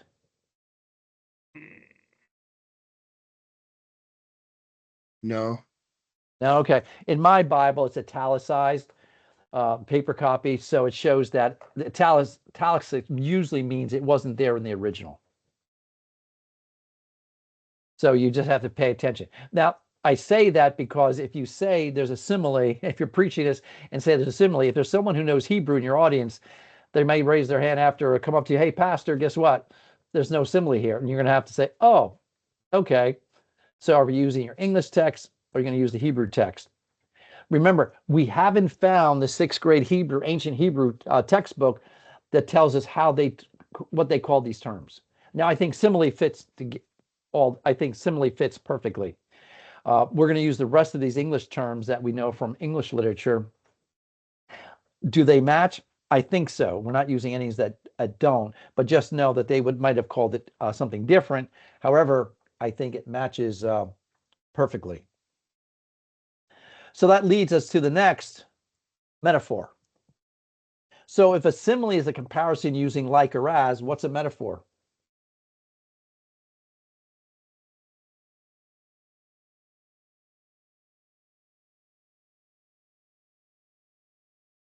What's a metaphor?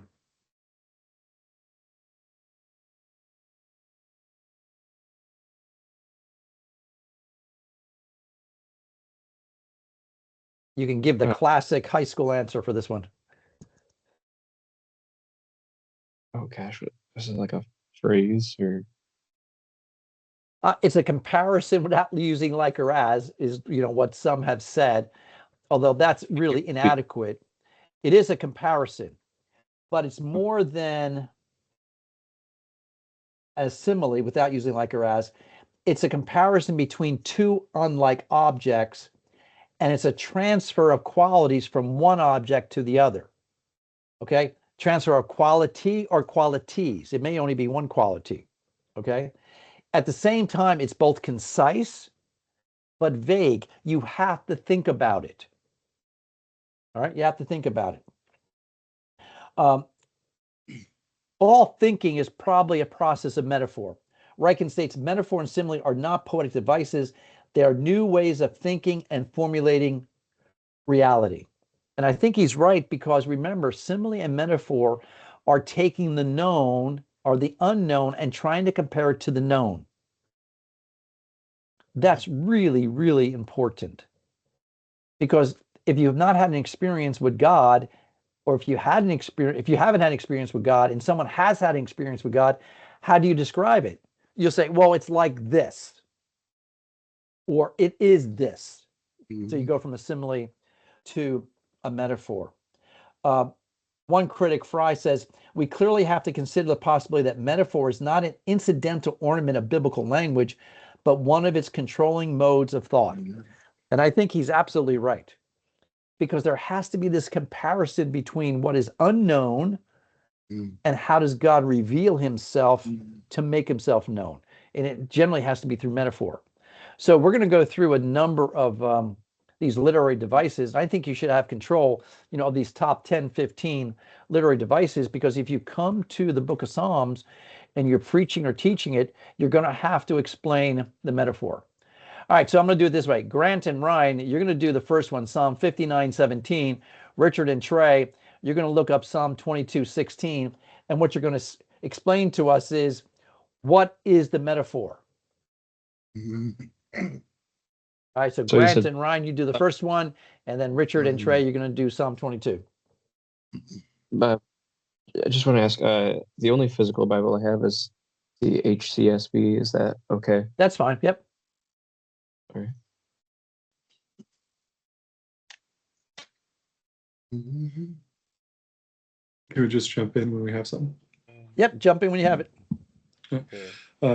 It says, for dogs have surrounded me, a band of evildoers has encompassed me, they pierced my hands and my feet. So it's saying, for dogs have surrounded me.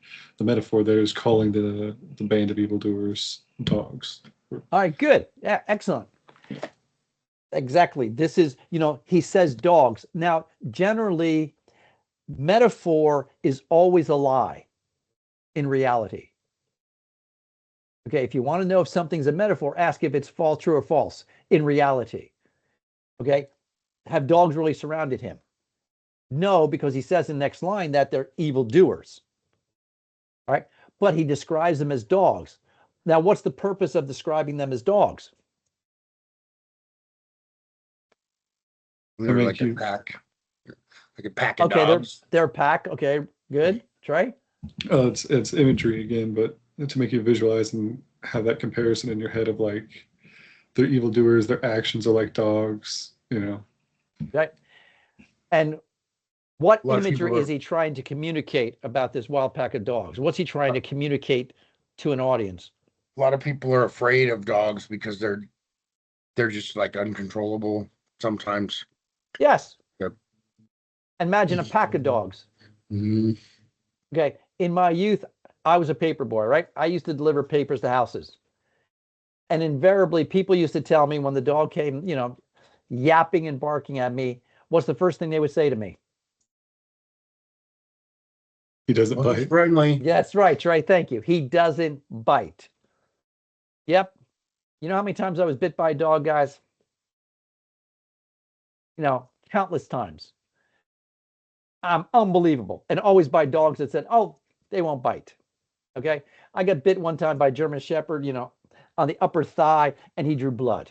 I mean, come on, and it was just like, oh, and that was for a $1 tip, which I didn't think was quite worth it, but, people felt bad for me.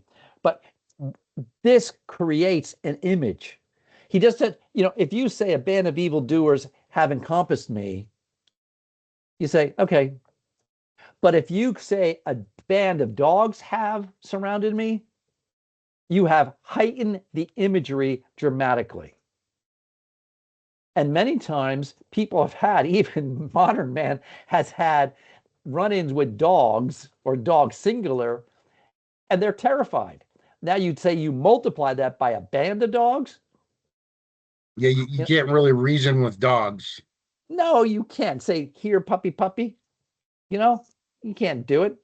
I tried to smack a dog with, my paper bag, and I missed him, and that gave him an opening, go for my thigh, just missed, knocking him out. One time I was mauled by a dog when I was 6 years old. I walked in my neighbor's yard to get my mom, and the dog knocked me down and just, went to town on my back and my neck. So if you say dogs to me, I got the image of at least wild dogs being able to attack. And remember, the dogs in the Old Testament are not pets. Okay, these are band of dogs. They didn't, I'm not sure if they were domesticated, but people didn't keep them, as pets, right? But they actually create this image by using this metaphor. And notice, what do these evildoers do in line 3?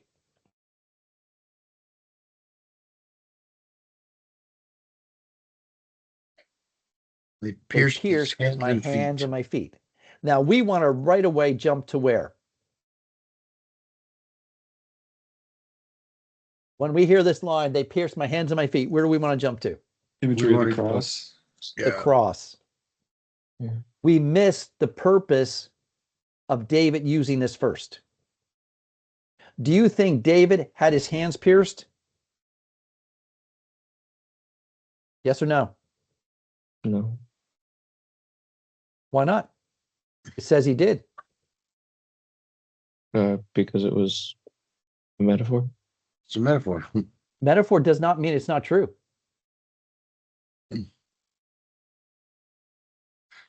I think the metaphor is the dogs. I don't think the metaphor is they pierced my hands and my feet.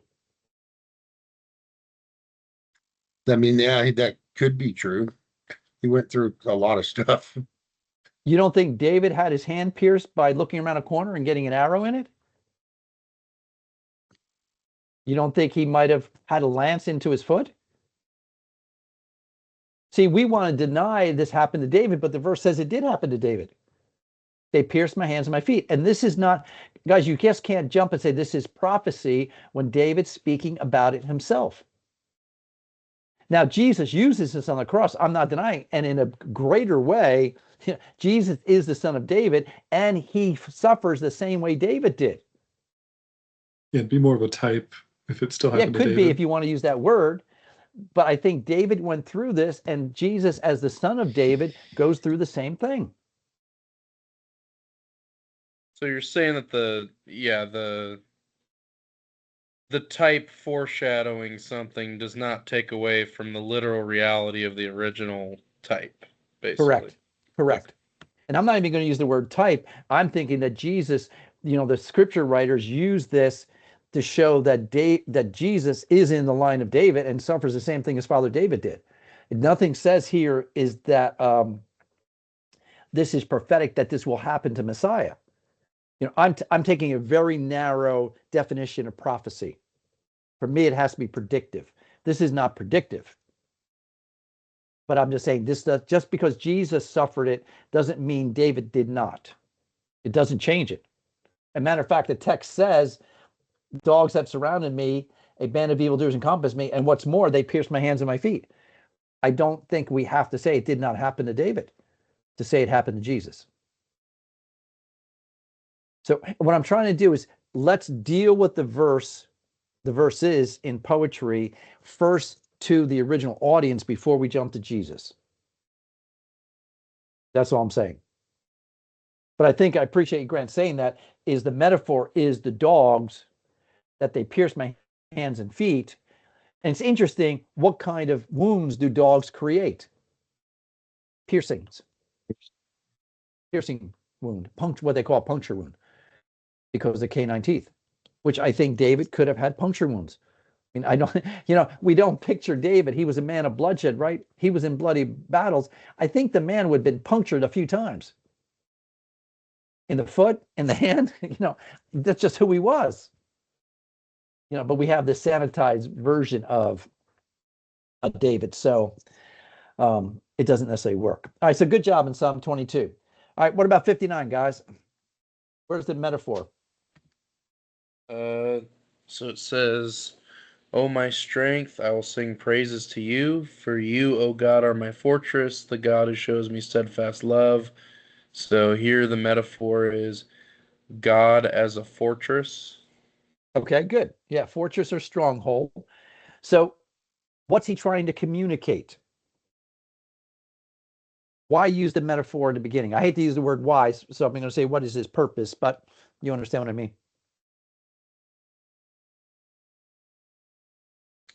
The purpose is to communicate finding strength in God.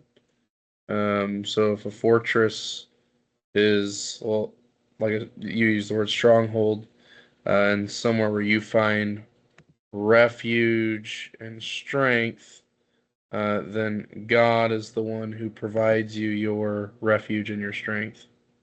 All right, so what we want to say is, remember, the metaphor is a comparison between two unlike objects that has a transfer of qualities from one thing to another. So you have to say, okay, what do we take? We take the unknown, which is God, and we take the known, which is a stronghold, and we say, okay, in what way is God the stronghold? And then we have to say, what are the transfer qualities? And I think what you said is true. I think there's protection. Interesting. I think you could have even said that, oh, my strength is a metaphor as well, because he's talking to God. That's an opposition. All right. So my strength, what's more, not only is my strength, but he's my stronghold. So I think he's having two metaphors there, but the stronghold is the one I was looking for. And we have to say, okay, how is God my stronghold? Well, that's my protection. At least we have to say it's protection, because that's why you would run into a stronghold, because you need protection. What's his purpose in using a stronghold to describe God?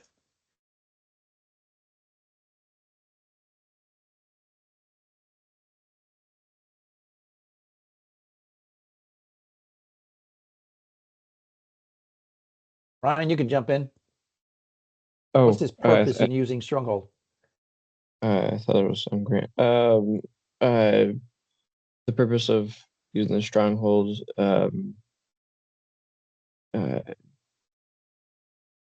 because a stronghold is something that can withstand and Okay, think about it in follow. relationship to the original audience. Yeah, it's something that's strong, that it relates to line A, I guess. I'm thinking for something I'm thinking really much simpler than that. They would have recognized what a stronghold is. Yeah. See, it does you no good to pick a metaphor that your audience is not familiar with. You have to pick a metaphor, because the metaphor is designed to show the unknown with the known. So he's trying to describe God, and how does he do that? Well, everyone would have been familiar with the stronghold. Everyone had been familiar with dogs. So he has to use the metaphor that everyone's familiar with. Now, we're not familiar with stronghold.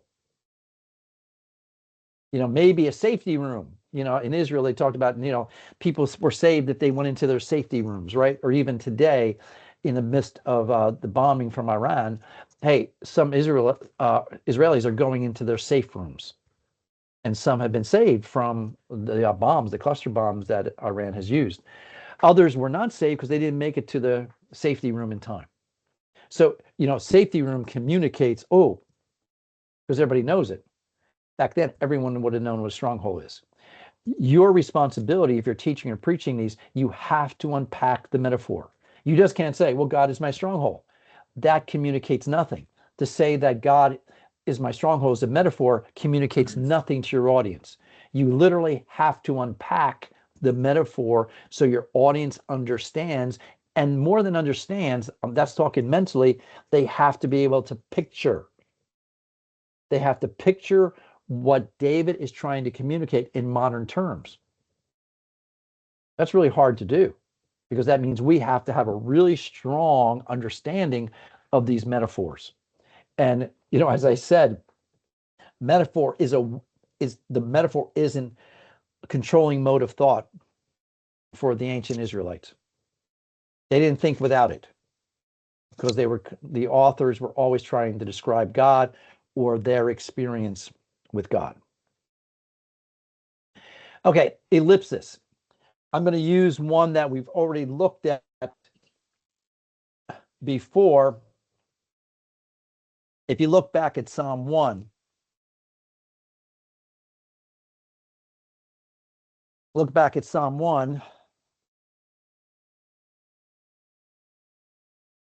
at verse 4b. So I want everybody to do is look at Psalm 1, line 4b.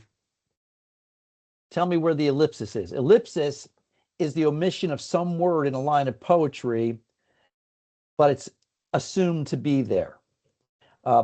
Some suggest that in the past, ellipsis has been mainly used as a space-saving device. You'll see that in literature. By contrast, now we've seen that ellipsis frees up space without the loss of meaning, so new and additional meaning can be introduced for emphasis, or more frequently introduce new information. And I tend to agree with that. But in Psalm 1, verse 4, line B, there is an ellipsis. And I don't know if you can see it in your English Bible, so I'm curious to see if you can find the ellipsis. Something that's missing that you assume to be there.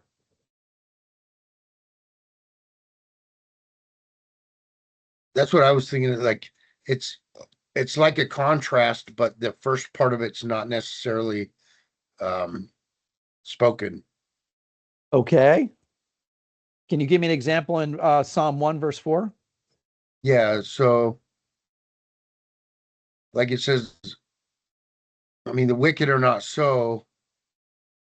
I guess that does kind of contrast. Yeah.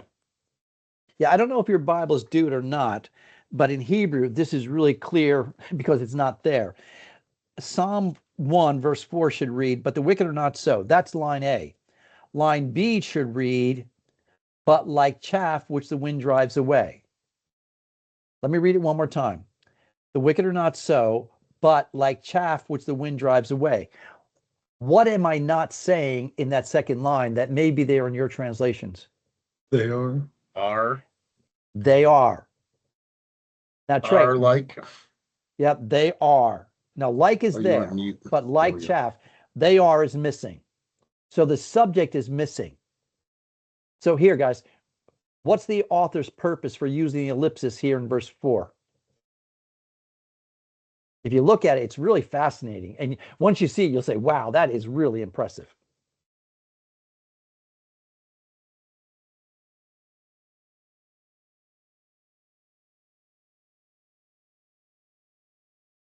What's the author's purpose for not putting they are in the second line?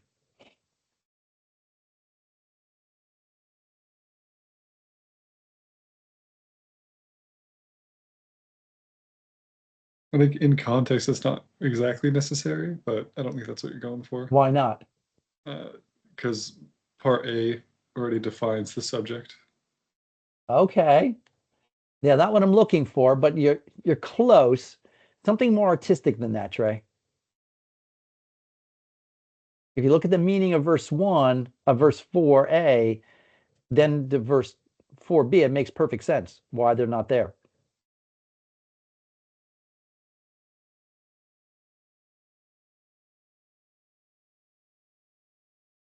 Why is the they are not there in relationship to line A, verse 4? This is Psalm 1:4, right? Yes. What does 4a say? The wicked are not like the blessed man. Why? Because they're like chaff that the wind drives away. So why are they are not there? in the line?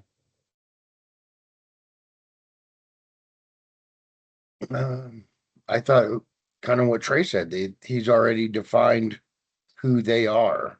Okay, but now you're just saying he's doing it for economy of words. I think there's more artistic reason for that. Yeah.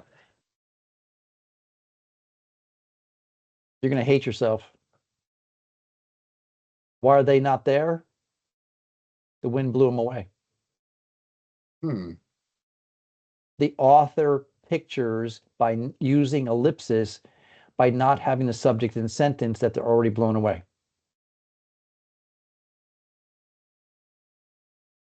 That's why they're not there. Not so the wicked, but like chaff, blown away. He uses the creativity to be able to use the ellipsis, but like chaff, which the wind drives away. He doesn't even include the subject because he already pictures them blown away. See, this is the beauty of knowing Hebrew. You can read this because all of our translations put they are, because it makes it awkward for us to read it in English. But this is an example, and a very good example, of ellipsis. I gave you two more. Psalm 100. Enter his gates with thanksgiving, his courts with praise. Give thanks to him, bless his name. So if you look at Psalm 100, verse 4, what's missing in the second line?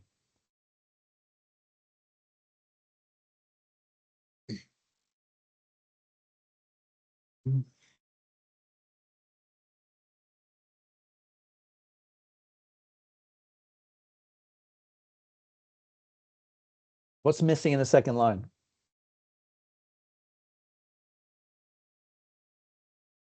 I missed the question. Okay, if ellipsis is something that's missing, that's assumed to be there when we read it, what's missing in the second line that we couldn't even read, even though it's not there? It would make sense, but based on the words there, what's missing in that second line of Psalm 100, verse 4? I think my translation includes it, but it's the and. No. Read your translation to me, Trey. Well, it says, enter his gates with thanksgiving and his courtyards with praise. Give thanks to the Lord, bless his name. But the and is italicized, like it was included. Yeah, it's not there. Something else is not there too, though. What else? What would you expect is not there? Remember, these are 3 lines. So what's missing? These are all equal lines. Each one begins with a something in the beginning, but not line 2.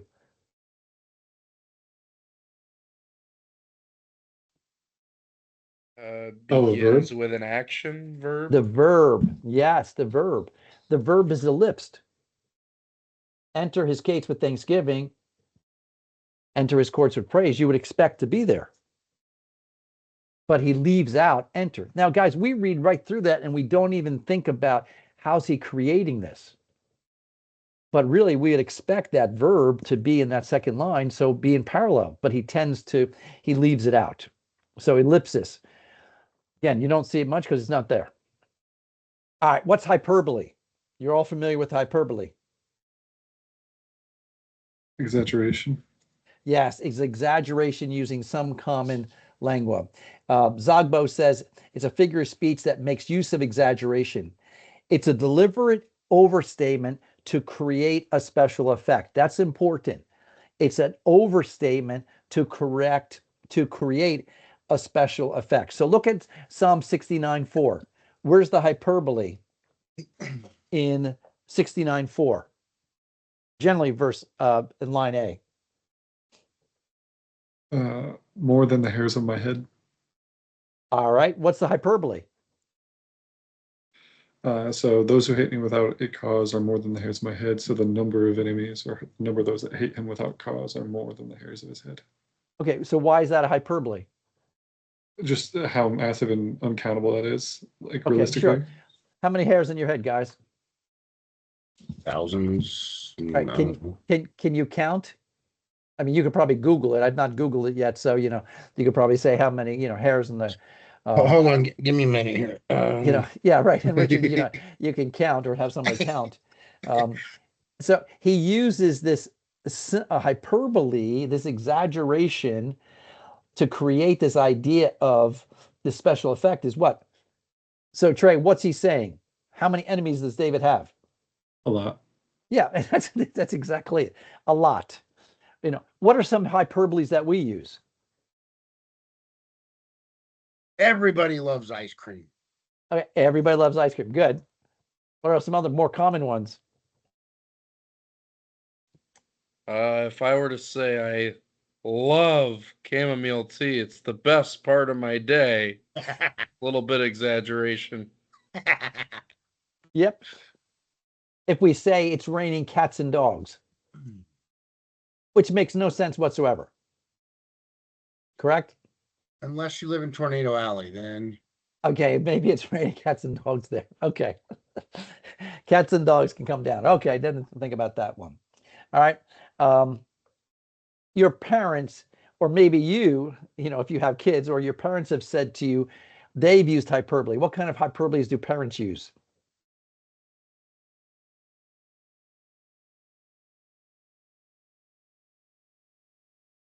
I might say it's a madhouse in here when everybody's going crazy. Yep, it's a madhouse. What's another one?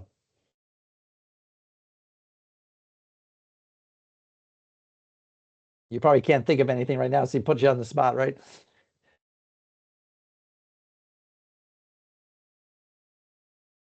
Have you ever had your parents say, "You're killing me"? That's a hyperbole. Okay, are you really killing them? No, but it's hyperbole to create a special effect that this is going on too long. All right, so Psalm 141 we'll just skip. How about Psalm 78:27?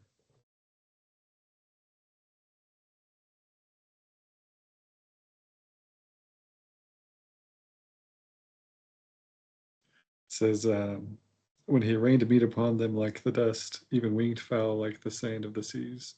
So Yeah, now here you actually have a simile, but I also think it's a simile and a and a hyperbole. So what's the hyperbole?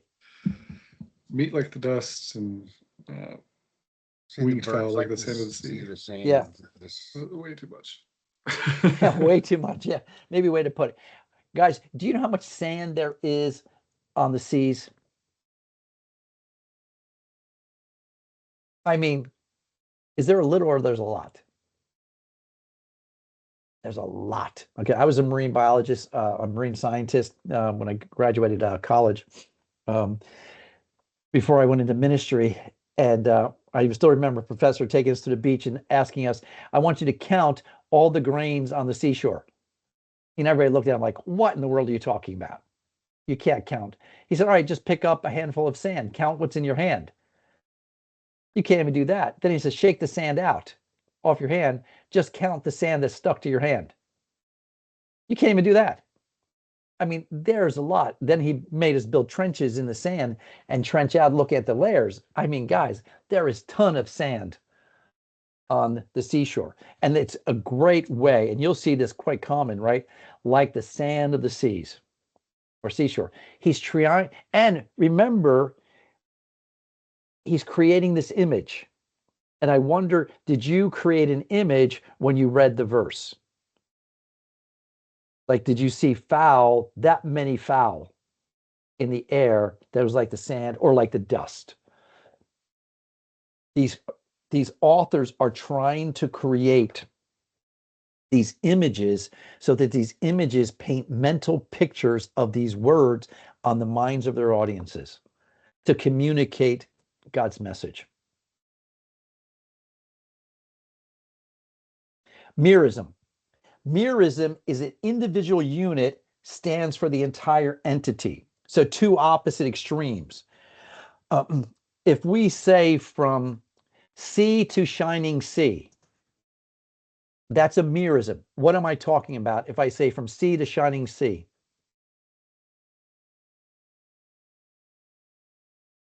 Across all of the oceans, so very far.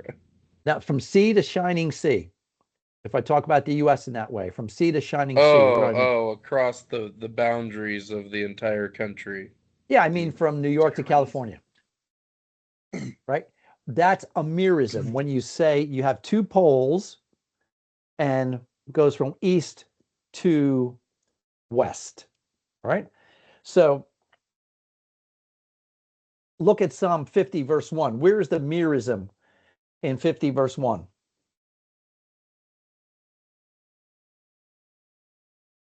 Psalm 50, verse 1. Where's the merism?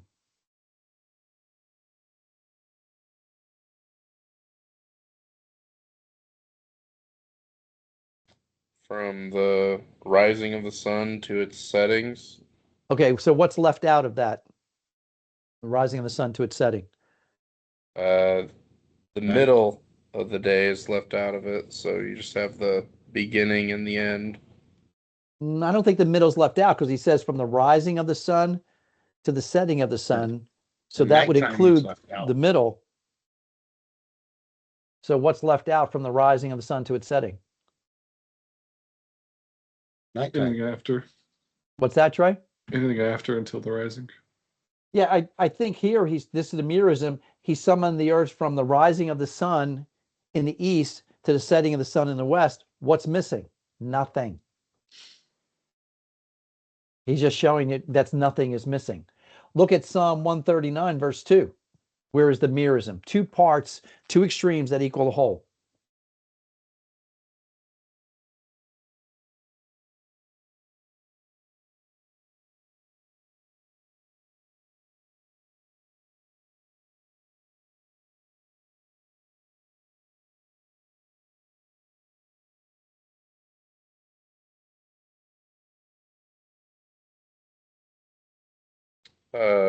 Both sitting and rising up. So when he's sitting and when he's standing.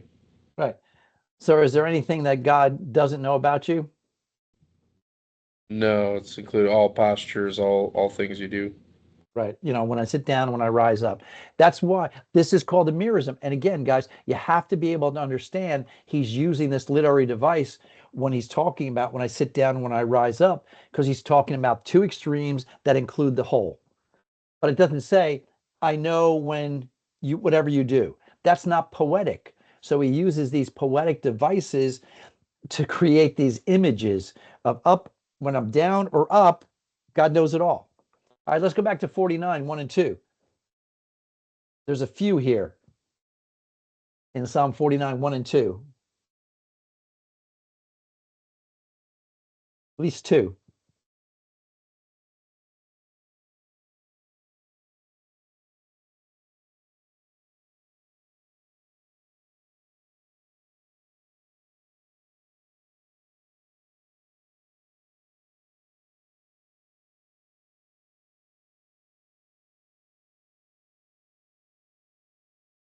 What's the merism? So hear this, all peoples, listen, all inhabitants of the world, both low and high, rich and poor together. So all inhabitants of the world, all peoples, and then both low and high and rich and poor together. So low and high, rich and poor. Okay, good. What does low and high mean? Essentially anybody. It doesn't matter what extent you're at. Okay, more than just extent. What's low and high representing? Social Maybe status. social status. Social status, exactly. So you could be the poorest or the highest. You could be a slave or a king. You're included. Now, he did help us by saying all peoples, right? Then the other one, Trey, good job. What does it mean by rich and poor?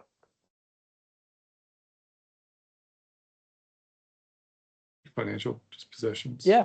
So we went from, social status, high and low, and financial. I mean, if you put social status and high and social and financial, there's not much else left. So you can even combine those into a merism. So who's he calling? Who's supposed to listen to this psalm? Everyone. But why does he do that? He's trying to create this call, all peoples, all inhabitants of the world. Who are these inhabitants of the world? In case you might miss it, low and high, rich and poor. You have to be able to say this is talking about social rank, and it's also talking about, financial prosperity or no prosperity, if you're low. Again, this is not talking about middle class. There was no such thing as middle class. Back in Israel's time, you were either rich or you were poor. There was no in between. And the author uses it that way. So again, mirrorism is a pretty common one. Metonymy. This is a substitution of one word for another from which it's associated. So I'm reading the news today, and it said, the White House said today. That's a metonymy. But what's wrong with that statement, the White House said today? Houses can't speak. Thank you. So what does it mean? The It's opposite of president. representative. Yeah, it's a figure of speech based on a shift in meaning. Something is stated, but the adjunct or contiguous concept is meant. If you're from England, the Crown said today. Yeah, that's even a little bit weirder than, than the White House speaking, because the Crown, seeing sits on your head, that can't speak. Okay, so metonymy is word from what's associated with. So look at Psalm 5, verse 9.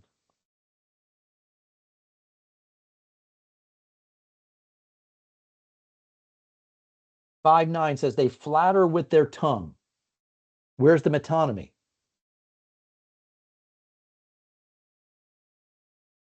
Your tongue They're can't not literally say waving them. around their. Oh, sorry, Rich. Good, Grant, good. You say yours first. They're not literally waving around their tongue to flatter. They're using their tongue to speak. All right, Richard, what were you going to say? Yeah, that's basically like a tongue doesn't talk. Right. So tongue represents what? Speaking. Words. Person speaking. Yeah, it just means words. They flatter with their words, but he doesn't use words. He uses metonymy for the tongue, which is the instrument of talking. But Grant, you pictured it perfectly, right? They don't flatter with their tongue as long as they can take their tongue out and flatter it, right? It's take your tongue and waving it up and down. It doesn't happen, but he uses it. They flatter with their tongue to saying their tongue is what their words speak. Again, he's trying to create this image, and that's why I don't think he uses the words. They flatter with their words because there's no there's nothing literary, no literary device there. They flatter with the words. Yeah, that's where words come from. But when he says tongue, now you picture this tongue, these people being controlled by their tongue. And that just creates an image. How about 7612? This is a little bit more difficult.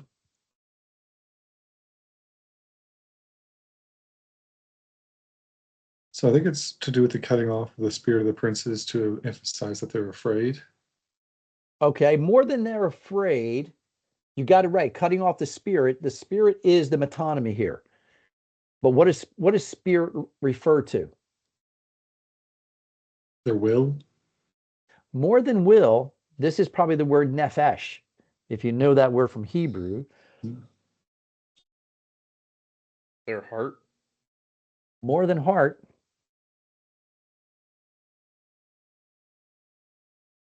Their whole being. Closer. Their whole being is their what? Oh wait, somebody already said soul, didn't they? Yep. Yeah, don't make it spiritual. Oh man. Their identity. What's that, Ryan? Their identity. Nah, more than that. He will cut off the spirit of princes.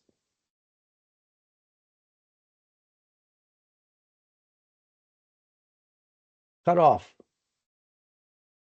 Spirit means he'll kill him. Cut off means to kill. He'll cut off this life of the princess. It's just another way of saying life, but here he uses the word spirit, that inward part of the man, not his soul. We're not making spiritual, but that inward part, they're gonna die. He cuts him off. Okay. So he cuts him off. That's why he's feared by kings of the earth, because he has the ability to do that. Metonymy is used quite often. He will destroy bow and arrow. He'll burn chariots. When he says, I'll destroy bow and arrow, what does he mean?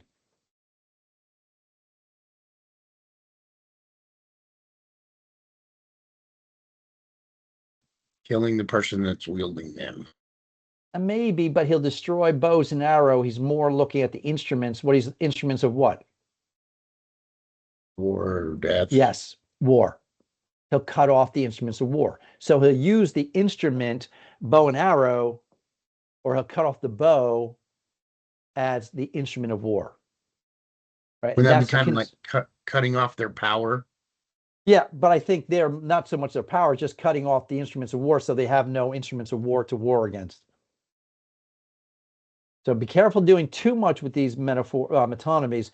You want to make it real specific. So bow there is instrument of war, not necessarily, more than that. All right, synecdoche. This is a metonymy. So this is part of metonymy, but it's where the part is taken to refer to the whole. Okay, so the part is used for the whole. Now, again, we could have even used Psalm 5:9 as a synecdoche. Okay, but we'll see it. I think we'll see it clearer in here.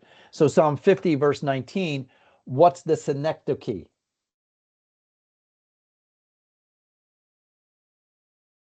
So Psalm you 50, verse 19. Go ahead, you Trey. you let your mouth loose in evil, and your tongue harnesses deceit. So the tongue is now representing the mouth. Yeah, so mouth represents, not just the tongue represents the mouth, but the mouth represents the whole person. Because it's not just, to use Grant's illustration, right? It was so good.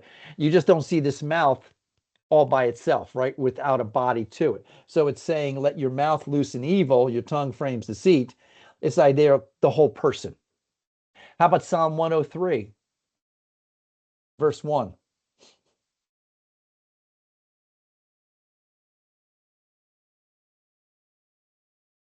This might be a little bit more difficult.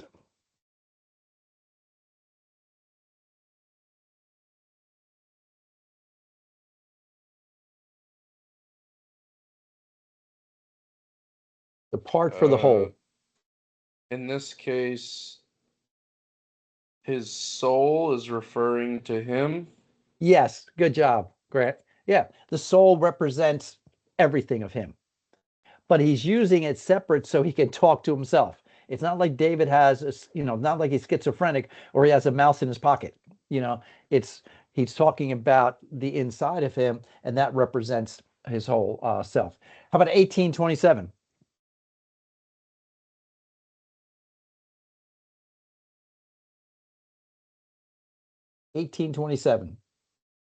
What you have a part for the whole.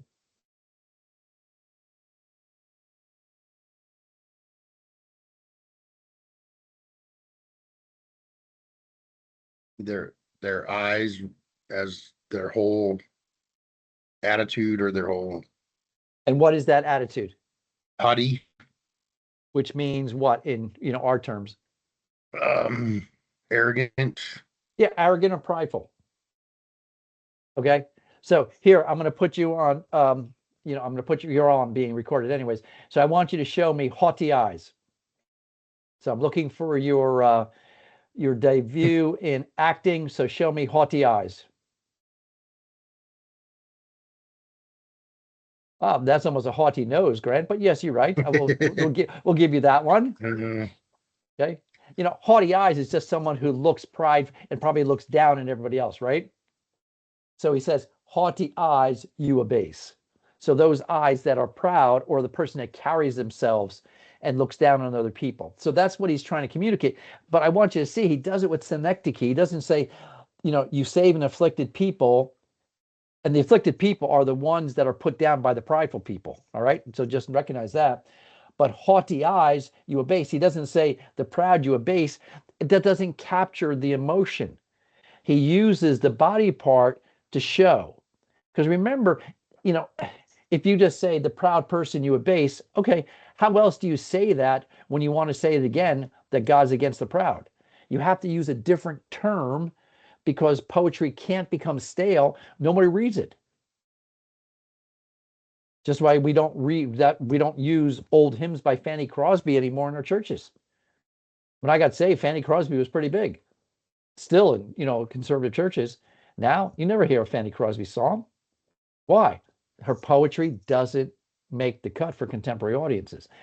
Synecdoche allows the author to use new ways to communicating his observations.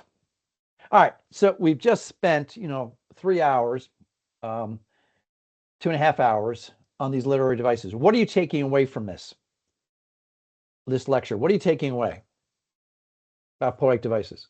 You can't read the Psalms simplistically. That's not bad, Troy. I mean, that's really, really good. Thank you. What else? What else are you taking away?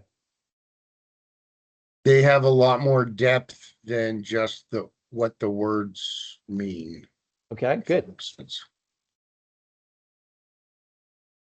I think for me, I'll probably have to go back and change some old devotionals after this, but I think seeing how often the psalmist uses progression and builds on ideas rather than just it being, oh, he's saying it extra times and he really means it this third time, as opposed to seeing the progression, like the development of more detail. Yep. Yeah, said well, Grant. And I appreciate your humbleness. You're not haughty by saying, hey, you know what? I may need to change some things in my Psalms. That's legitimate. I mean, that shows that, hey, we should always be open to it. Ryan, what are you taking away? I definitely feel Grant's conviction on that. That I definitely have to relook at